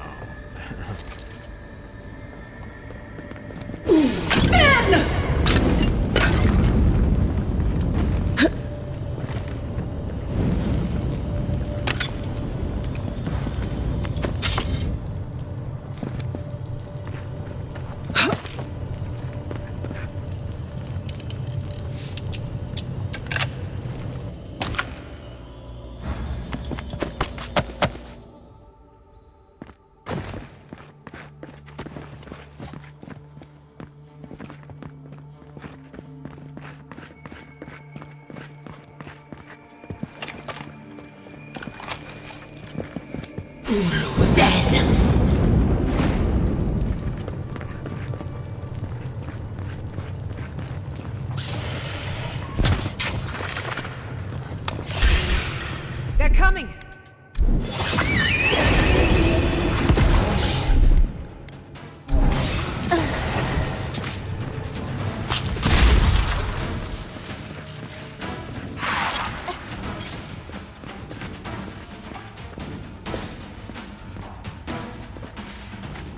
Dodge this!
There we go. Very nice.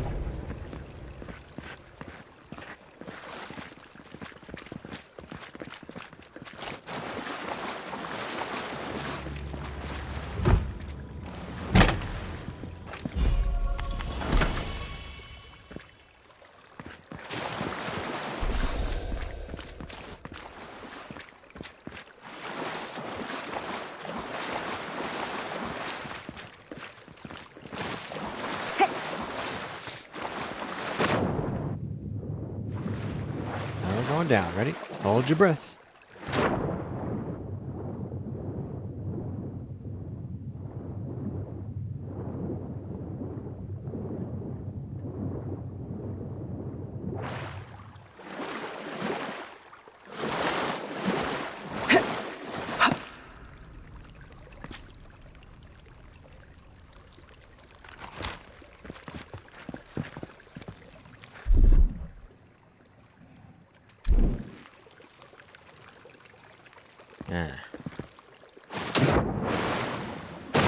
This might be a little tricky.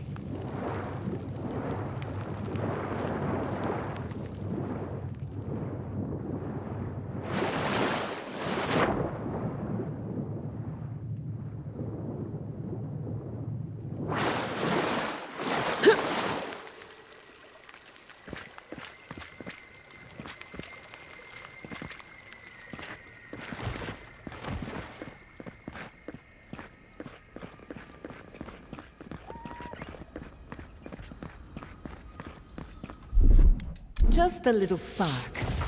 Just a little spark. Oh. Okay.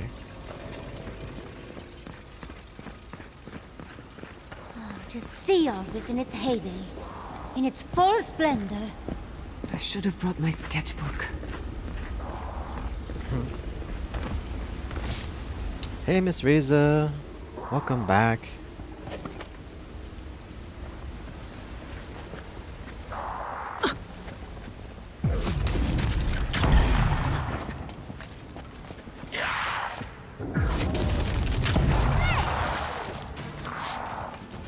Yeah, so this is the 8th mission, the 8th launch so far. And so far and they had, you know, like six successful launches pretty much already, actually. It's just that this one and the last one, the actual starship itself, malfunctioned after it went into space. So it was so these have been kind of half and half successes.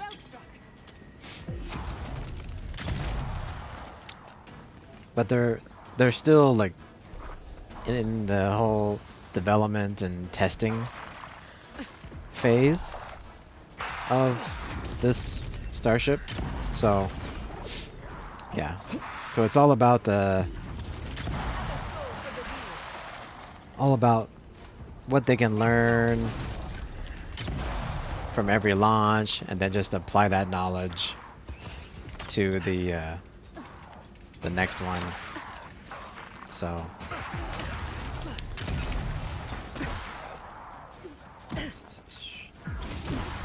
I do think, though,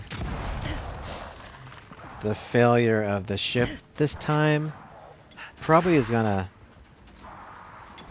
push their timeline back a little bit.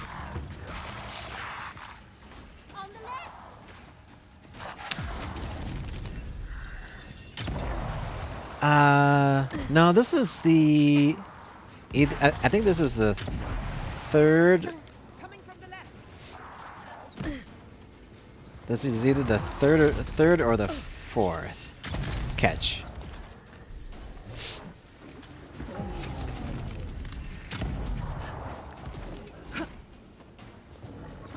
Of just the booster so far. They want to catch the starship as well as the booster. So eventually both of them will be caught back on the launch pad.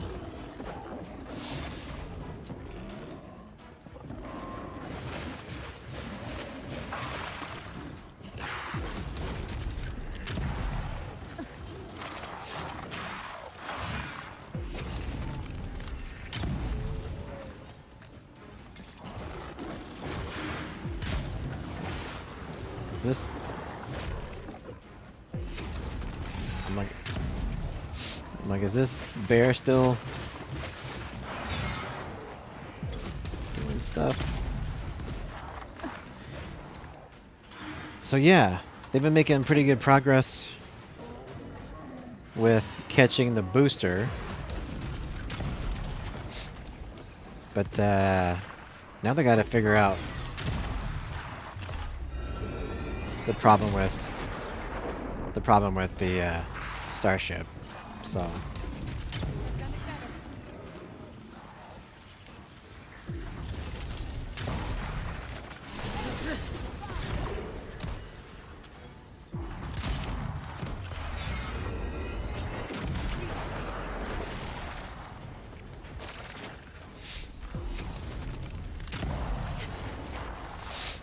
but because this is their second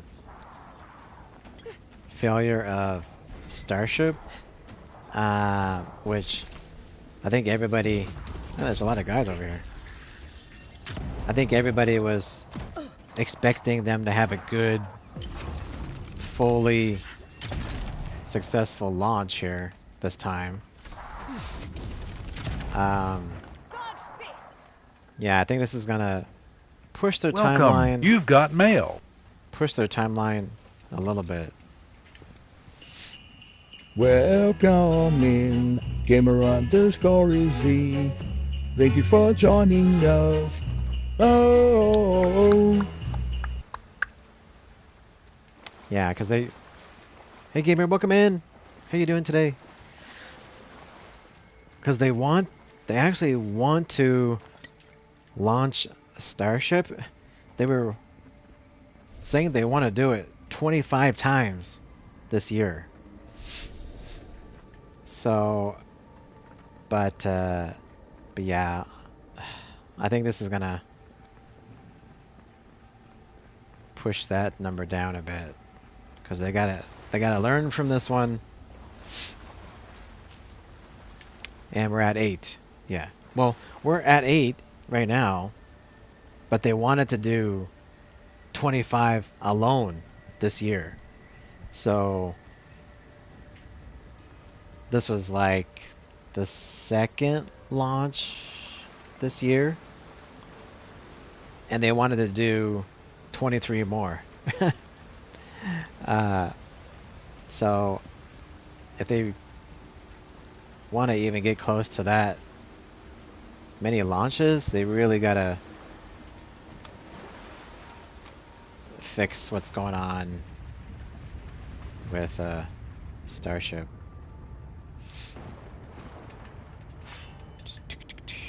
The Unmaker.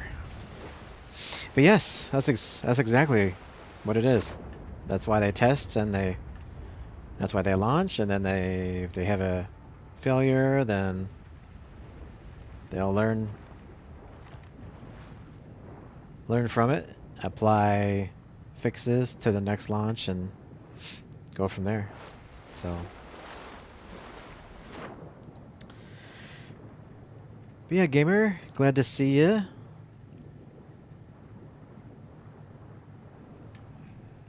I just took an Excedrin again. Been having just some weird, again, like very low level headache.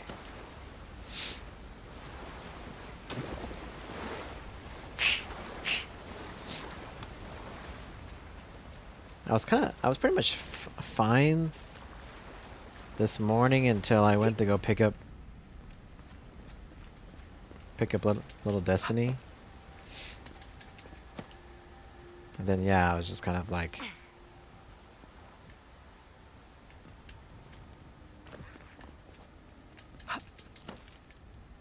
feeling my headache again, like in the car.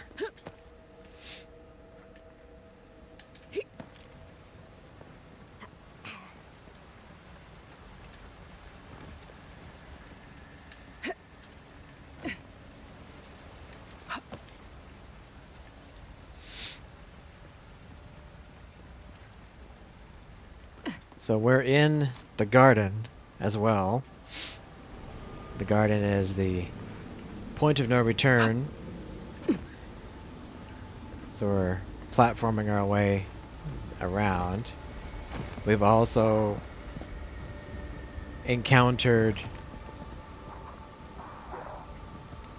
basically like manifestations of each one of the companions' pasts to kind of give them closure on their past issues. So we saw a recreation of Marius's like family and friends killing themselves, and his brother taking him away as a baby to save him from being killed. And then we had Kai's friend on his deathbed. And Kai was getting closure on that. We still have Yatsli and actually just Yatsli. Giada's. She came face to face with her parents, her dead parents. That was actually killed by my god, Sapadel, because her parents were practicing animancy, which is basically using technology to like manipulate nature, and they opened up a communication with Sapadel, which is the god trapped in this entire land, and also what was causing the whole dream scourge. Sapadel was so excited to have a conversation or have a way to communicate with these human beings, which were Giada's parents, that Sapadel accidentally killed them because she basically had too much power and killed them on accident.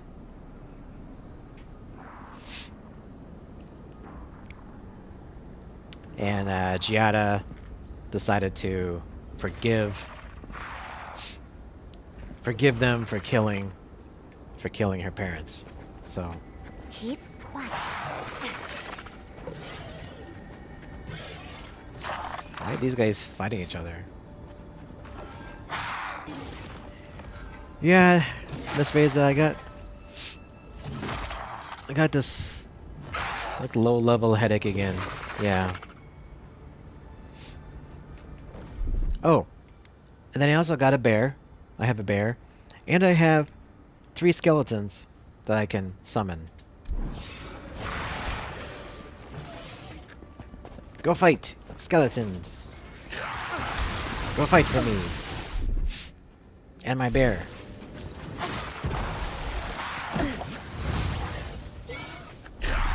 Bear.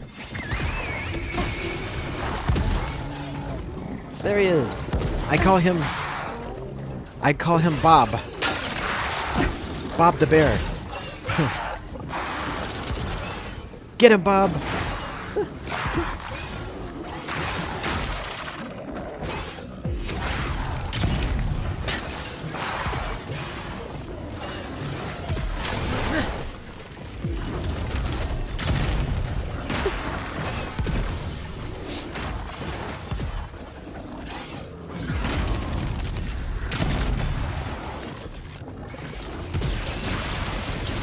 Bob the bear is a good old bear. Bob the bear. Oh, I let you have that one.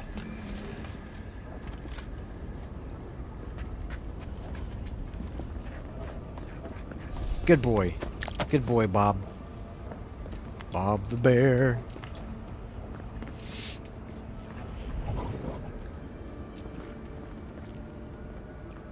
So he lasts about 45 seconds.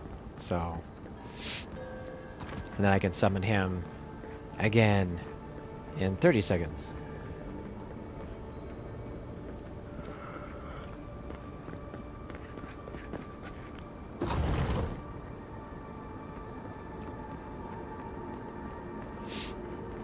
So there's like weird floating islands here.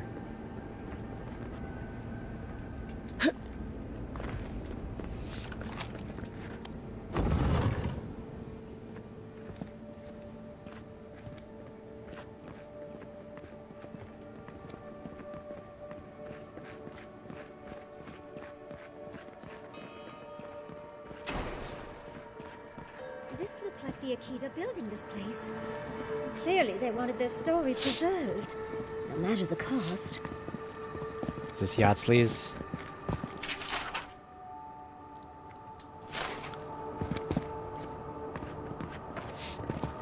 What does Yatsley have to confront? She doesn't really have any demons. I wonder who she was. She looks sad and familiar.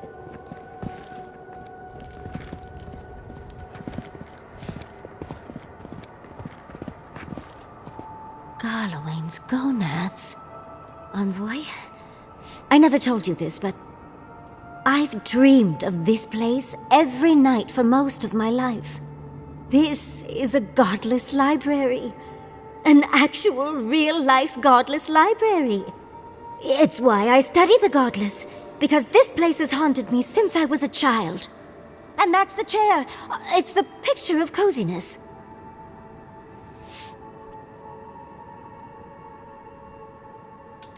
Wait. If dreams can be real now, we might need to keep an eye on our teeth. You do know what it means to lose all your teeth in your dreams, right? Finally, you've arrived. Ah, Barrett's balls. That took 10 years off my life. Wait. You must be the librarian from my dreams. Oh, it's a pleasure to finally meet you. Oh, though, you do look quite familiar. The resemblance is uncanny. It has been quite some time. Too many years to number. Of course. You are an ancestor? A very fashionable one at that. No, child. We are the keeper of these tablets. Or have you already forgotten? Oh, of course. I was you in a past life. Oh, I'm such a fool. You lived with animancers, and yet the idea of awakening to your past lives never entered your mind. Few can bear the mental and spiritual strain of an awakening.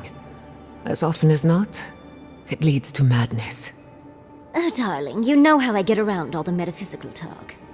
That's why I'm here, remember? I was the last of the Akita. Once the attack started, a few of us were charged with preserving as much of our history as we could. So we retreated with as much as we could carry. The attacks? You must mean the Magfolk attacks. Yes, we've heard. Is that the reason for the bodies outside? Yes. Your monstrous gods, who bought their divinity with blood and the souls of their faithful. They tried to butcher every last one of us.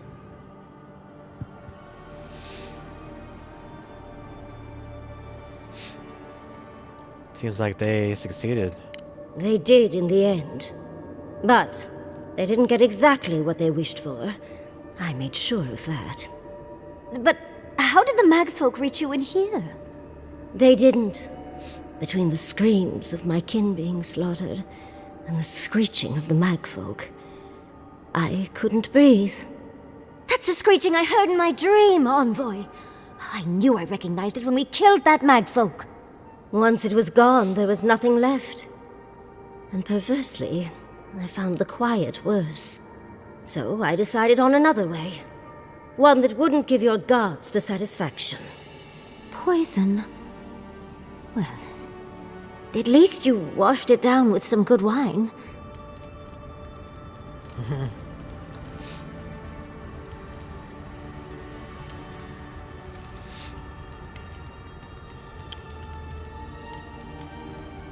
What an awful choice. Hopefully we won't have to choose for ourselves anytime soon. Yatsley, you know what you must do now. I abandoned my duty to protect our history, but you... Someone must tell the story of the Akita, and there is no one else. I'm already an expert. What more do you want me to do? Think about it, Yatsley. You have been training to be the new protector of this collection since childhood. I couldn't ask for a better successor. But that was your duty. I have my own dreams. Yatsley, if you do not become the new librarian, there will be no other. The stories of the Akita will turn to dust, and my people, our people, will be forgotten. Just as the burned queen wanted all along, when she sent her magfolk to choke the life from us. This is all too much. What do you think, Envoy?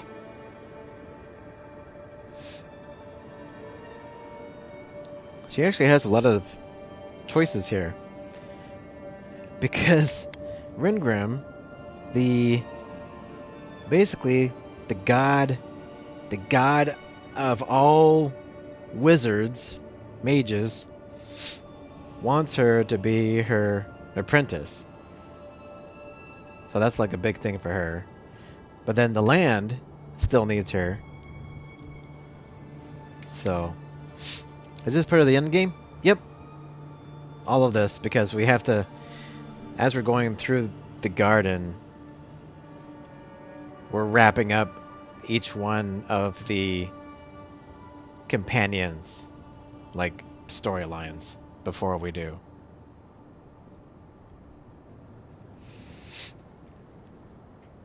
I'm going to give her the choice. I've been giving each one of our characters their own choice to do what they want. I feel like she's not going to do this, but we'll let her. Oh, you're no help at all.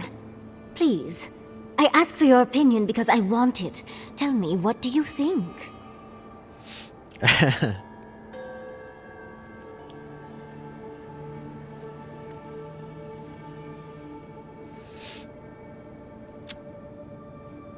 I can still tell her no. Like, really, Yetzli, I don't want to influence your decision. Glad to know I can always count on you, Envoy. A chosen of Sapadal, yet you do not stand with your people. How disappointing. Our time is at an end, Yetzli. It's time for me to go. Wait! I've not even asked you any questions! Tell me about your marriage rites. And oh, did you mean for all your buildings to look so phallic? Unfortunately, my time is at an end. You must keep Yetzli alive. She is the last hope of the Akita. So this is goodbye. I wish we could have... No. I wish that all of you had a better ending. She's gone.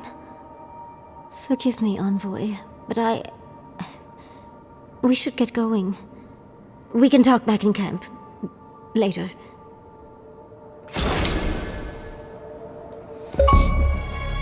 Yeah, Chivo! We're all in this together. Completed all companion quests in the garden. Finishing up. That's all of the companion quests, storylines to wrap up.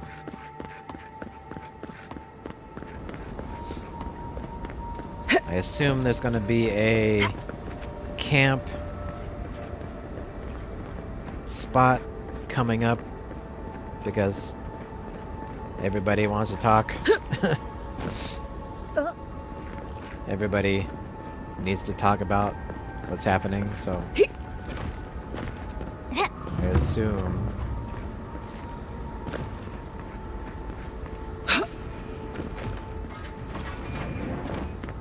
Oh, lovely. More traps.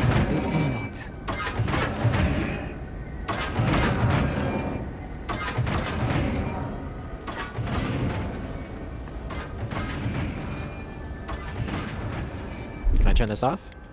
Little power goes a long way. Just a little spark.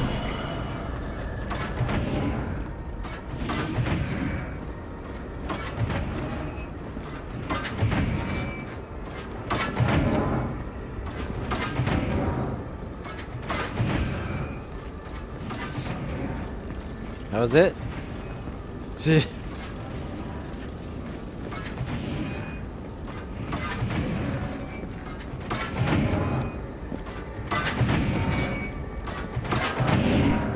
Oh. Whoa! Whoa!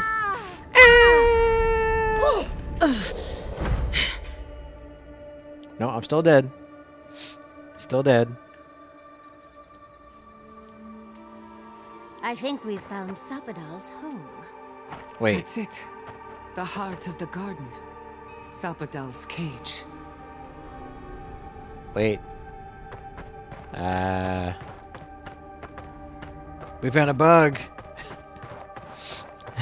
I did not yeet.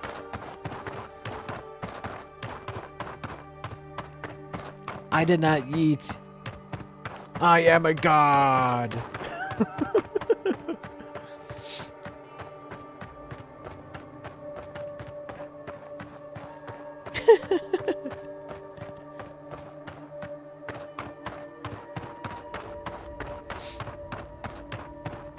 Okay, I better reload a save before we get permanently stuck.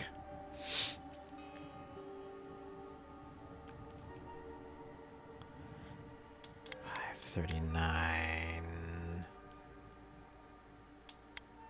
5.19. This was autosave. 5.37. Okay. That's interesting, because I fell to my death, but because I have... Was it second wind? Because I have second wind or something? Then that will bring me back alive. But it's funny that I've never had that happen. I've never had that happen normally, though. So I fell to my death before.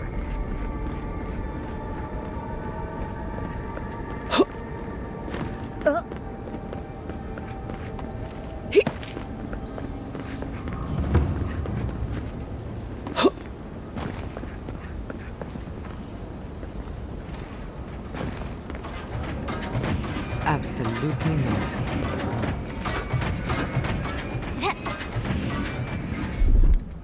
Charge it up. Just a little spark.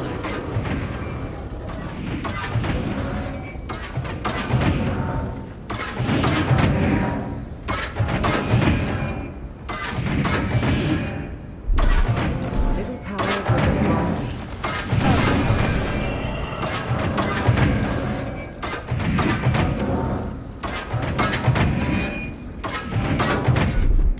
Just a little spark. Little power goes a long way. Oh boy.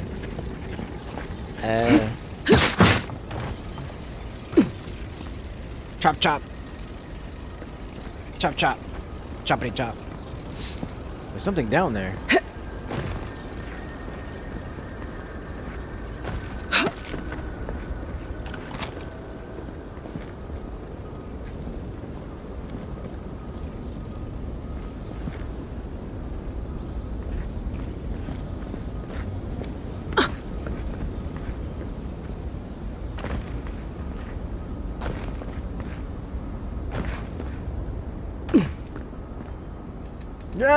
No!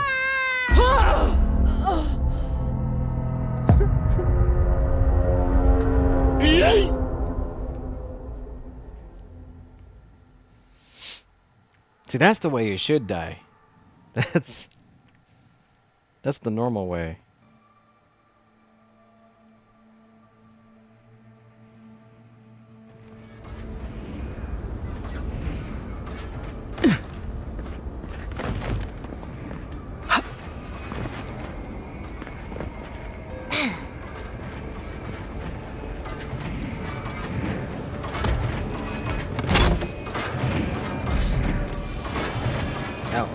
I got points.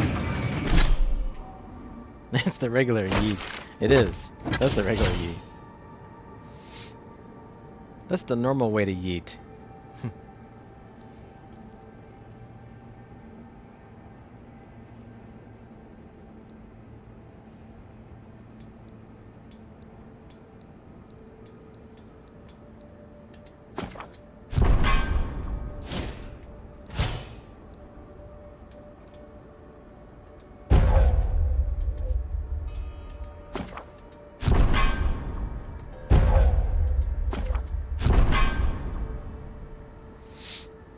see. The healing. Where's Jada's healing?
There's the camp.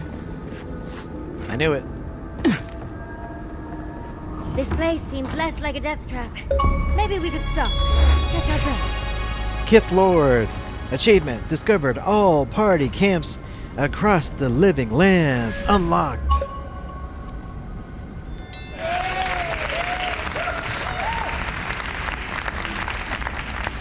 We're knocking out these final achievements.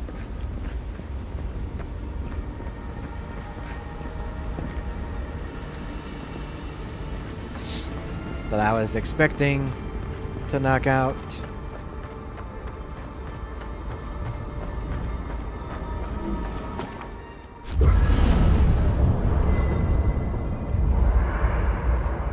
There's always a weird sort of quiet on the eve of battle. I'm feeling that now. Seems like a good time to gather our thoughts and share a drink before whatever's coming. Right. This seems like a perfect place to stop and relax. Though it's hard enough to tell what's real here without a belly full of drink. Sounds like you're nervous, dearie. I'm feeling all kinds of ways. Anxious, excited, scared, hungry. I feel it as well. It is only mortal to feel overwhelmed in the presence of the immortal.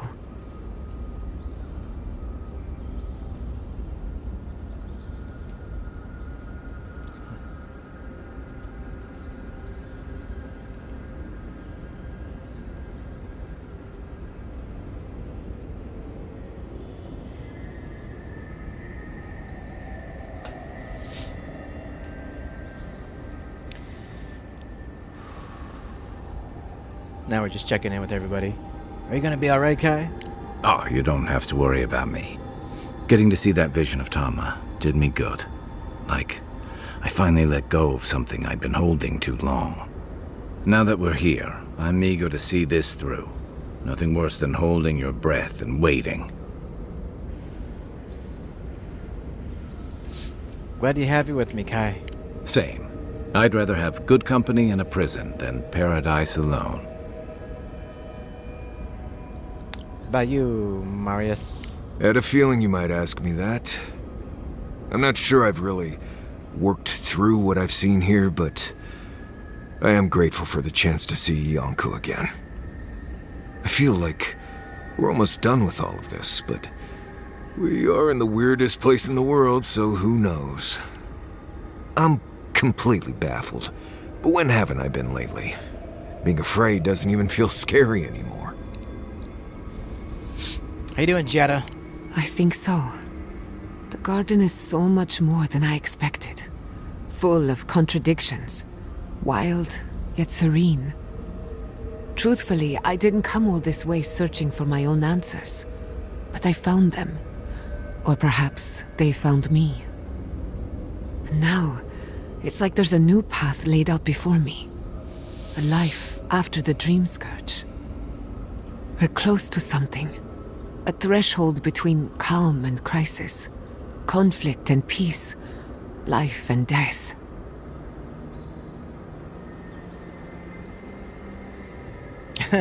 You lost me. I feel it too. Glad I'm not alone. So am I. None of us could have gotten this far on our own. What about you, Yatsley?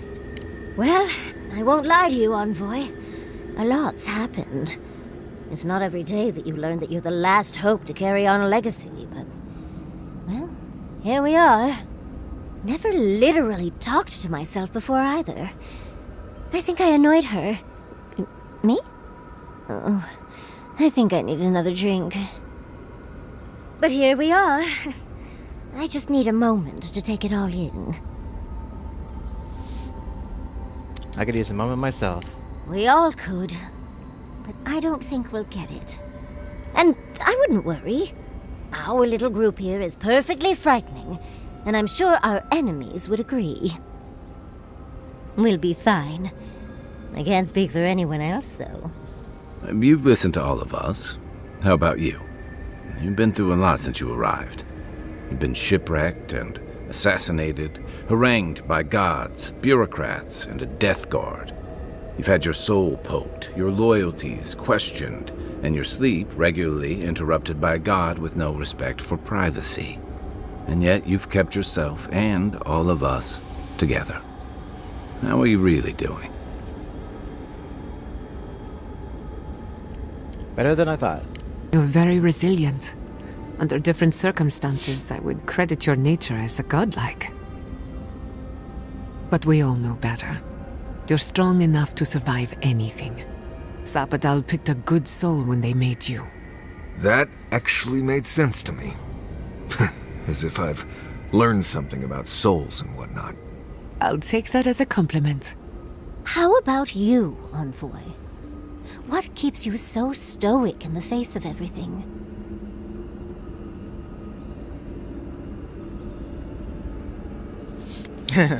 Whiskey. Lots of drinking. Wink. If I told you, it wouldn't be a secret. No, you tease. When we first met, I didn't think you'd last long. But then I saw how you handled that dream thrall bear.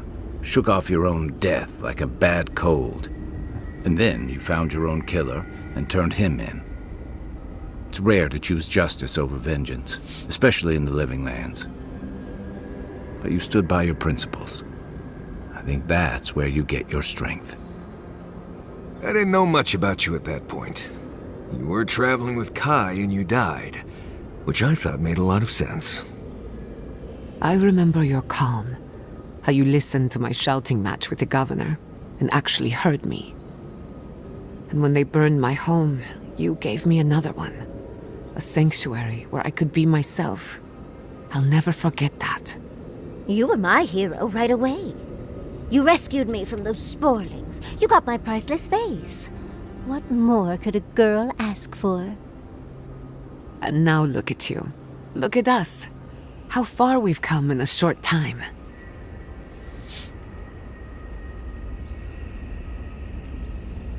Five oddballs on a mission to confront a god. What could go wrong? Quite a lot, as it turns out. But the journey is worth it. Not to raise the sails before the anchor, but we left trouble in our wake. Fjord, Thirdborn, Solace. If we make it out of here, it won't be to a living lands suddenly at peace. Just this once. Could we forget about the rest of the living lands? Some of us could use a break. If we can't take a moment to ourselves on a floating island outside reality, then I don't know where we can. What if we just stayed here forever and never looked back? Don't think I haven't considered it. But our problems won't just go away on their own. Stay here?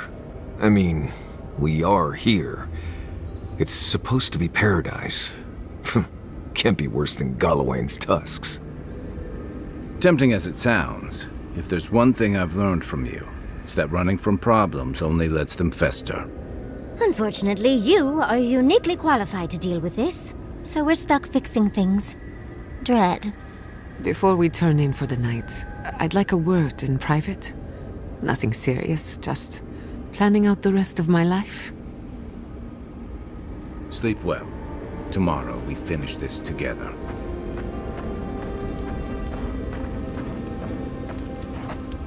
All this time, I thought my parents died in a freak accident. An experiment gone awry. A mistake. And in a way, they did. But it wasn't their mistake. It was Sapadal's. Does knowing that help? That's what I keep asking myself.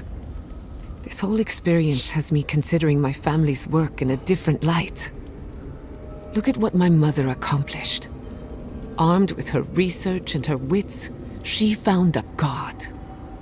When you speak to a god, it's nothing. Barely a reflex. But for the rest of us, it's unimaginable. No animancer can live up to that. Certainly not me. I thought their legacy was a curse, and I could only break it by completing their work. I was wrong.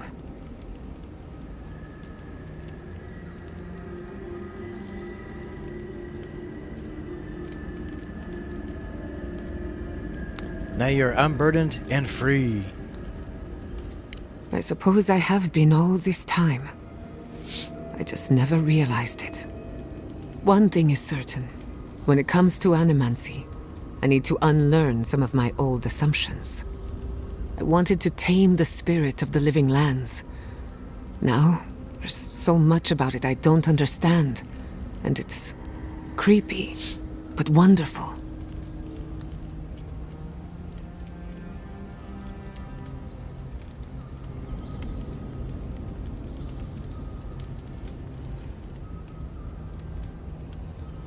Could you still use animancy to help the living lands? Perhaps, as long as no one gets in my way. I believe the power flowing out of the garden drove this island mad. That has to end. Through animancy, we could help the living lands recover. It would take a lifetime, maybe more, but that's a small price to pay. Then again, who am I to interfere with an ecosystem that I barely understand? On the other hand, half the fun of animancy is stirring the pot and getting into trouble. I think I know what I want, but there are too many variables to consider. What do you think? You owe it to yourself to continue your research and grow as an animancer. This is where basically I'm telling her what to do. I have a lot of catching up to do, and plenty of room to grow. But I think you're right. So be it. Starting today, I don't have to live up to anyone's example. Animancy can be whatever I make of it.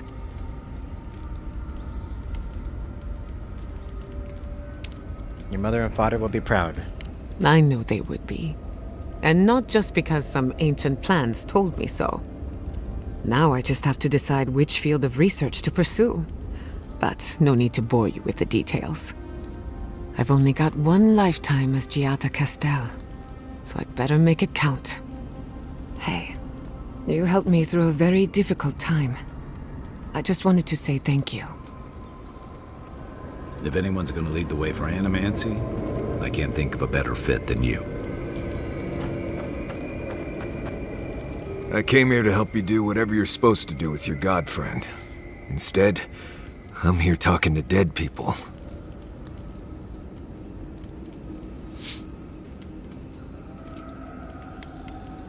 The garden is stranger than I thought it would be. I've heard about the garden all my life, and I never expected something like that. But thanks to you, I think I was ready for it. I mean, it was Bleste bizarre, but I could handle it.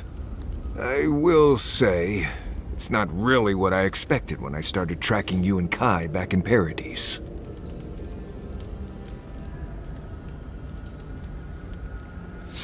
Do what you must to regain focus. We'll still have a ways to go. Right. Let's get back to work then. Anyway.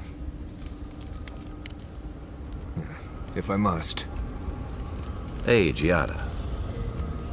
When you find Sapadal, I hope you tell him how much I love what they've done with this place. There's something beautiful amidst the chaos. And you've got to enjoy it where you can find it. Besides, as divine prisons go, I can imagine much worse. That's true. Though maybe don't mention that to Sapadal when you meet them. No one likes being told they don't have it that bad. And from what you've shared, Sapadal doesn't exactly seem even-keeled. Sapadal is complicated. Complicated?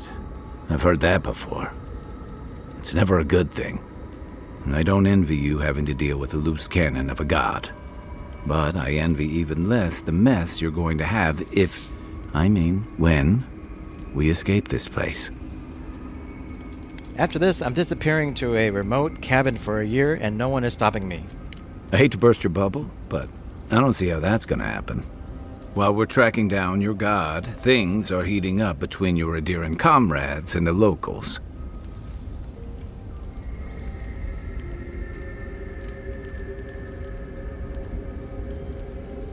Enough!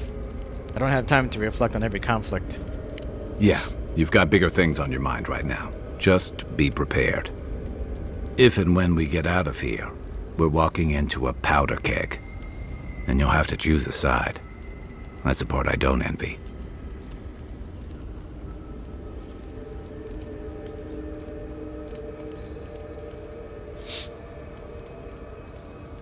I was sent to stop a plague, not prosecute a war. Yeah, those were your orders. And if you make it back, you'll be the godlike Adiran who survived an assassination, treated with local leaders, faced a god, and stopped the Dream Scourge. That's a powerful symbol indeed. I don't want to make this choice. I wouldn't either. Look on the bright side. Maybe we die here, and then you don't have to. I don't mean to burden you. It's late, and you've still got a god to face. Just know that whatever you choose, I'll fight alongside you. I'm with you to the end of this. No matter what? No matter what. Hey, it's not like you could possibly make the mess we're in worse, right? Good night, Envoy. It can be possible. Oh, Envoy. Have you recovered yet from our chat in the library? I don't think I have yet, but maybe talking it out will help.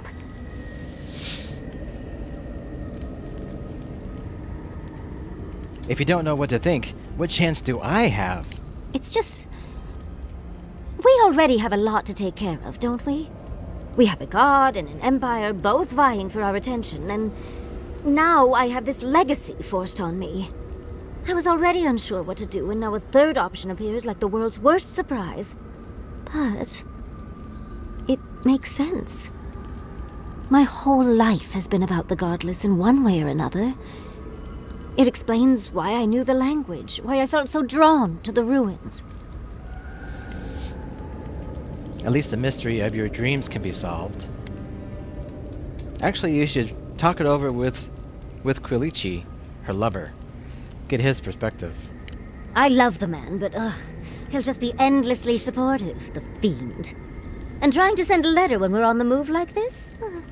It's a struggle. It's not an answer I would have expected, but it's an answer. And now that I know, I kind of thought, well, honestly, I feel more full. Like a puzzle piece sliding right back into place. No matter what happens, even if my path doesn't lead to the library, I feel better than I have in ages.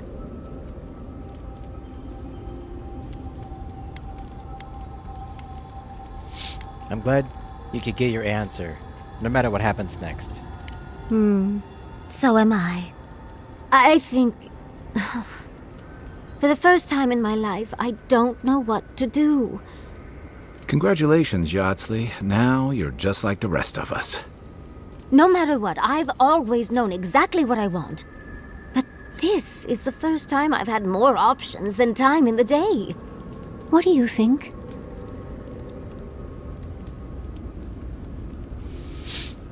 She has 3 big options. She can basically be the next protector of this library, which is like the history of... It's like an important history that she was basically trained all her life through dreams to protect.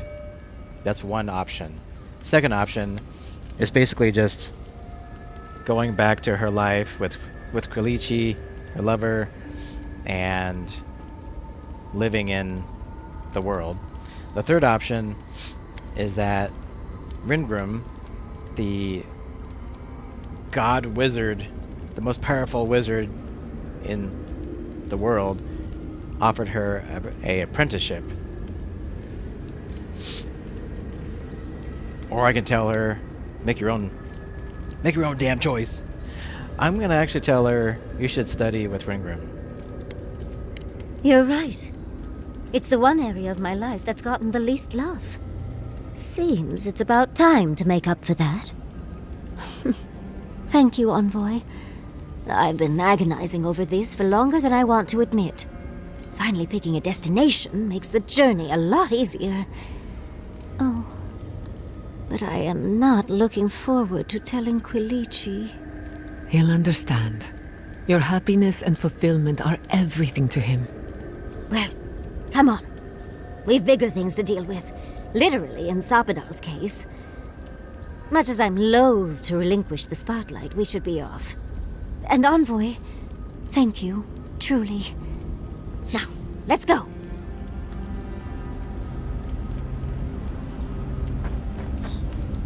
Envoy, pinch me. I must be dreaming. I've long imagined what the garden could look like, but... even all the depictions I've seen in all the ruins, they didn't do it. And that's not even counting all the little surprises we've gotten.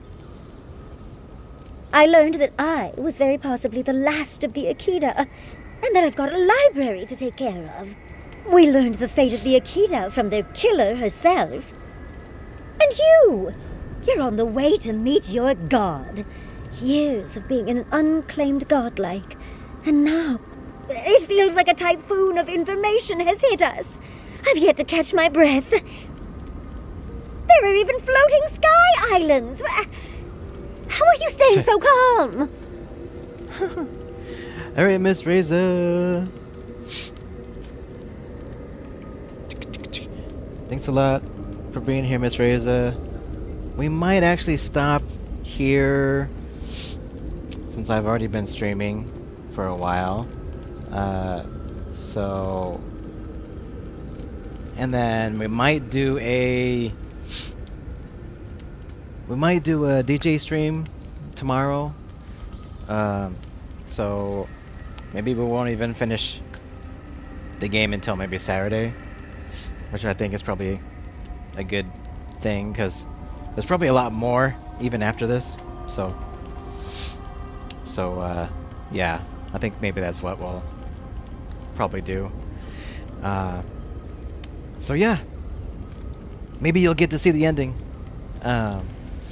next time. So yeah, but yeah, thanks so much for being here and yeah, watching the launch with us too. Have a good time walking your dog and the rest of your night. All right, thank you so much.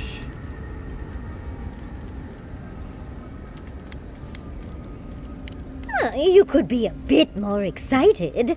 I just want to focus on memorizing everything I can. The architecture is obviously in pristine condition, let alone... Just be sure to remember everything we see. Oh, yeah. I want to pick your brain later. I know you're excited, but we're here on a tight schedule. Yes, I know. This place is... It's more than I could have ever dreamed. I know we have to find your god and figure out what to do with them, but... Oh, I almost feel like I could stay... Stay here forever?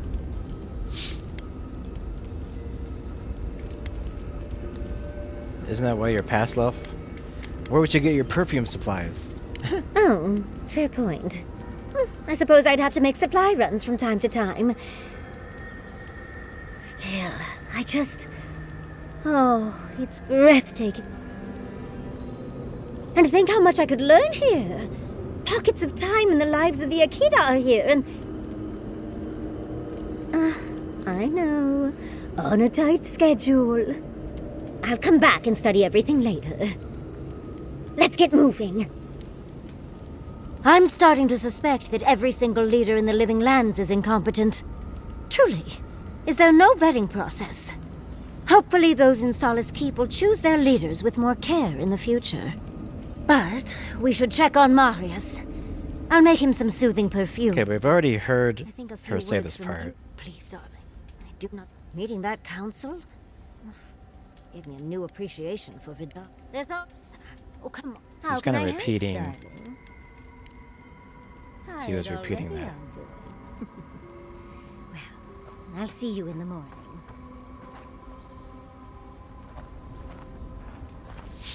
We really must stop meeting like this. People will talk. Sweet dreams, Envoy.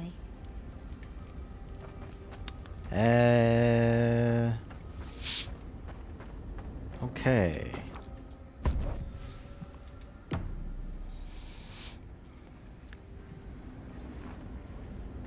Yeah, I think we will save here before going any further. We did pop some achievements. We got 30 out of 50. Can't be sad about that.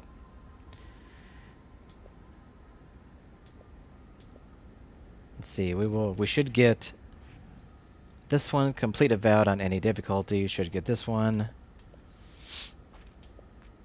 Reach max level. Should get that one at the end. Complete all ancient memories. Technically, we should get this one. We'll see. Cleanse all the Adra across all regions. We should get this one.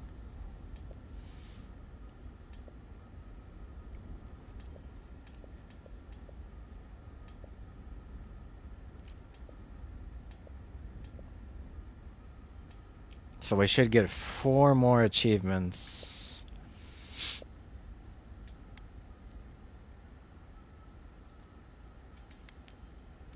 So we had these 2 manual saves from the before.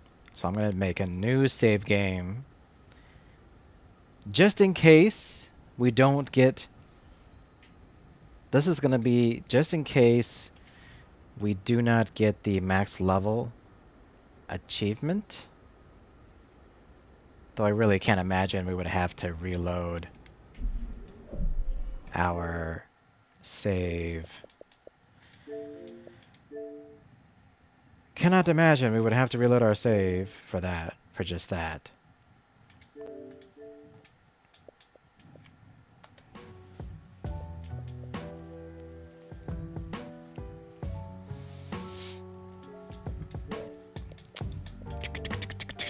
And let's do some rewards. Redemptions. We did some of these when we were watching the Starship launch. Okay. Oh, if anybody is looking for a co-op game, take a look at this. Split Fiction. Perfect ratings. 5-star perfect ratings on an EA game. Hell has officially frozen over dogs and cats living together. This game is getting massive high scores. If you're in for a co-op game, I don't think I've ever seen any game this highly rated, and I believe it got a 91% on Metacritic, which is like super high. So yeah, if you're looking for a pretty amazingly reviewed co-op game, literally they're saying, yeah, this is like the next evolution of co-op games. So, and it should be. It's made by the same developer, Hazelight Studios, that did It Takes Two, and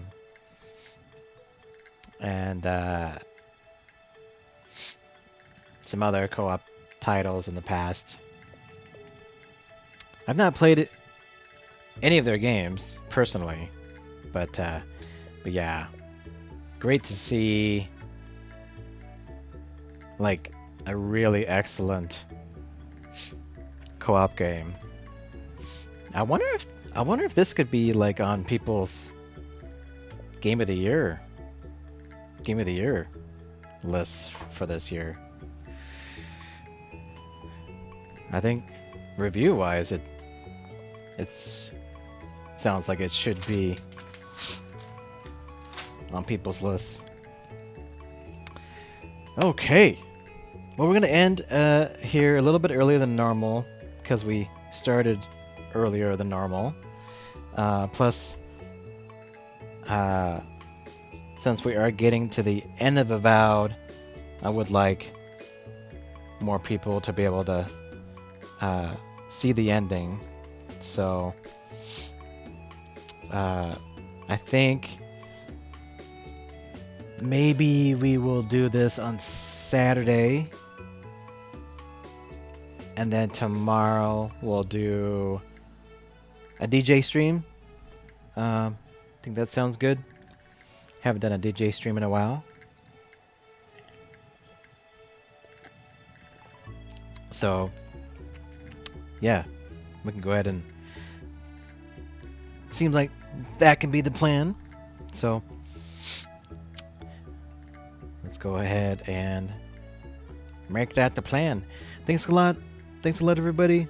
Please take care. Please take care of you guys, of yourself, and each other. And I'll catch you next time. Bye-bye.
A song about finding silver and eggs in bird nests in the game.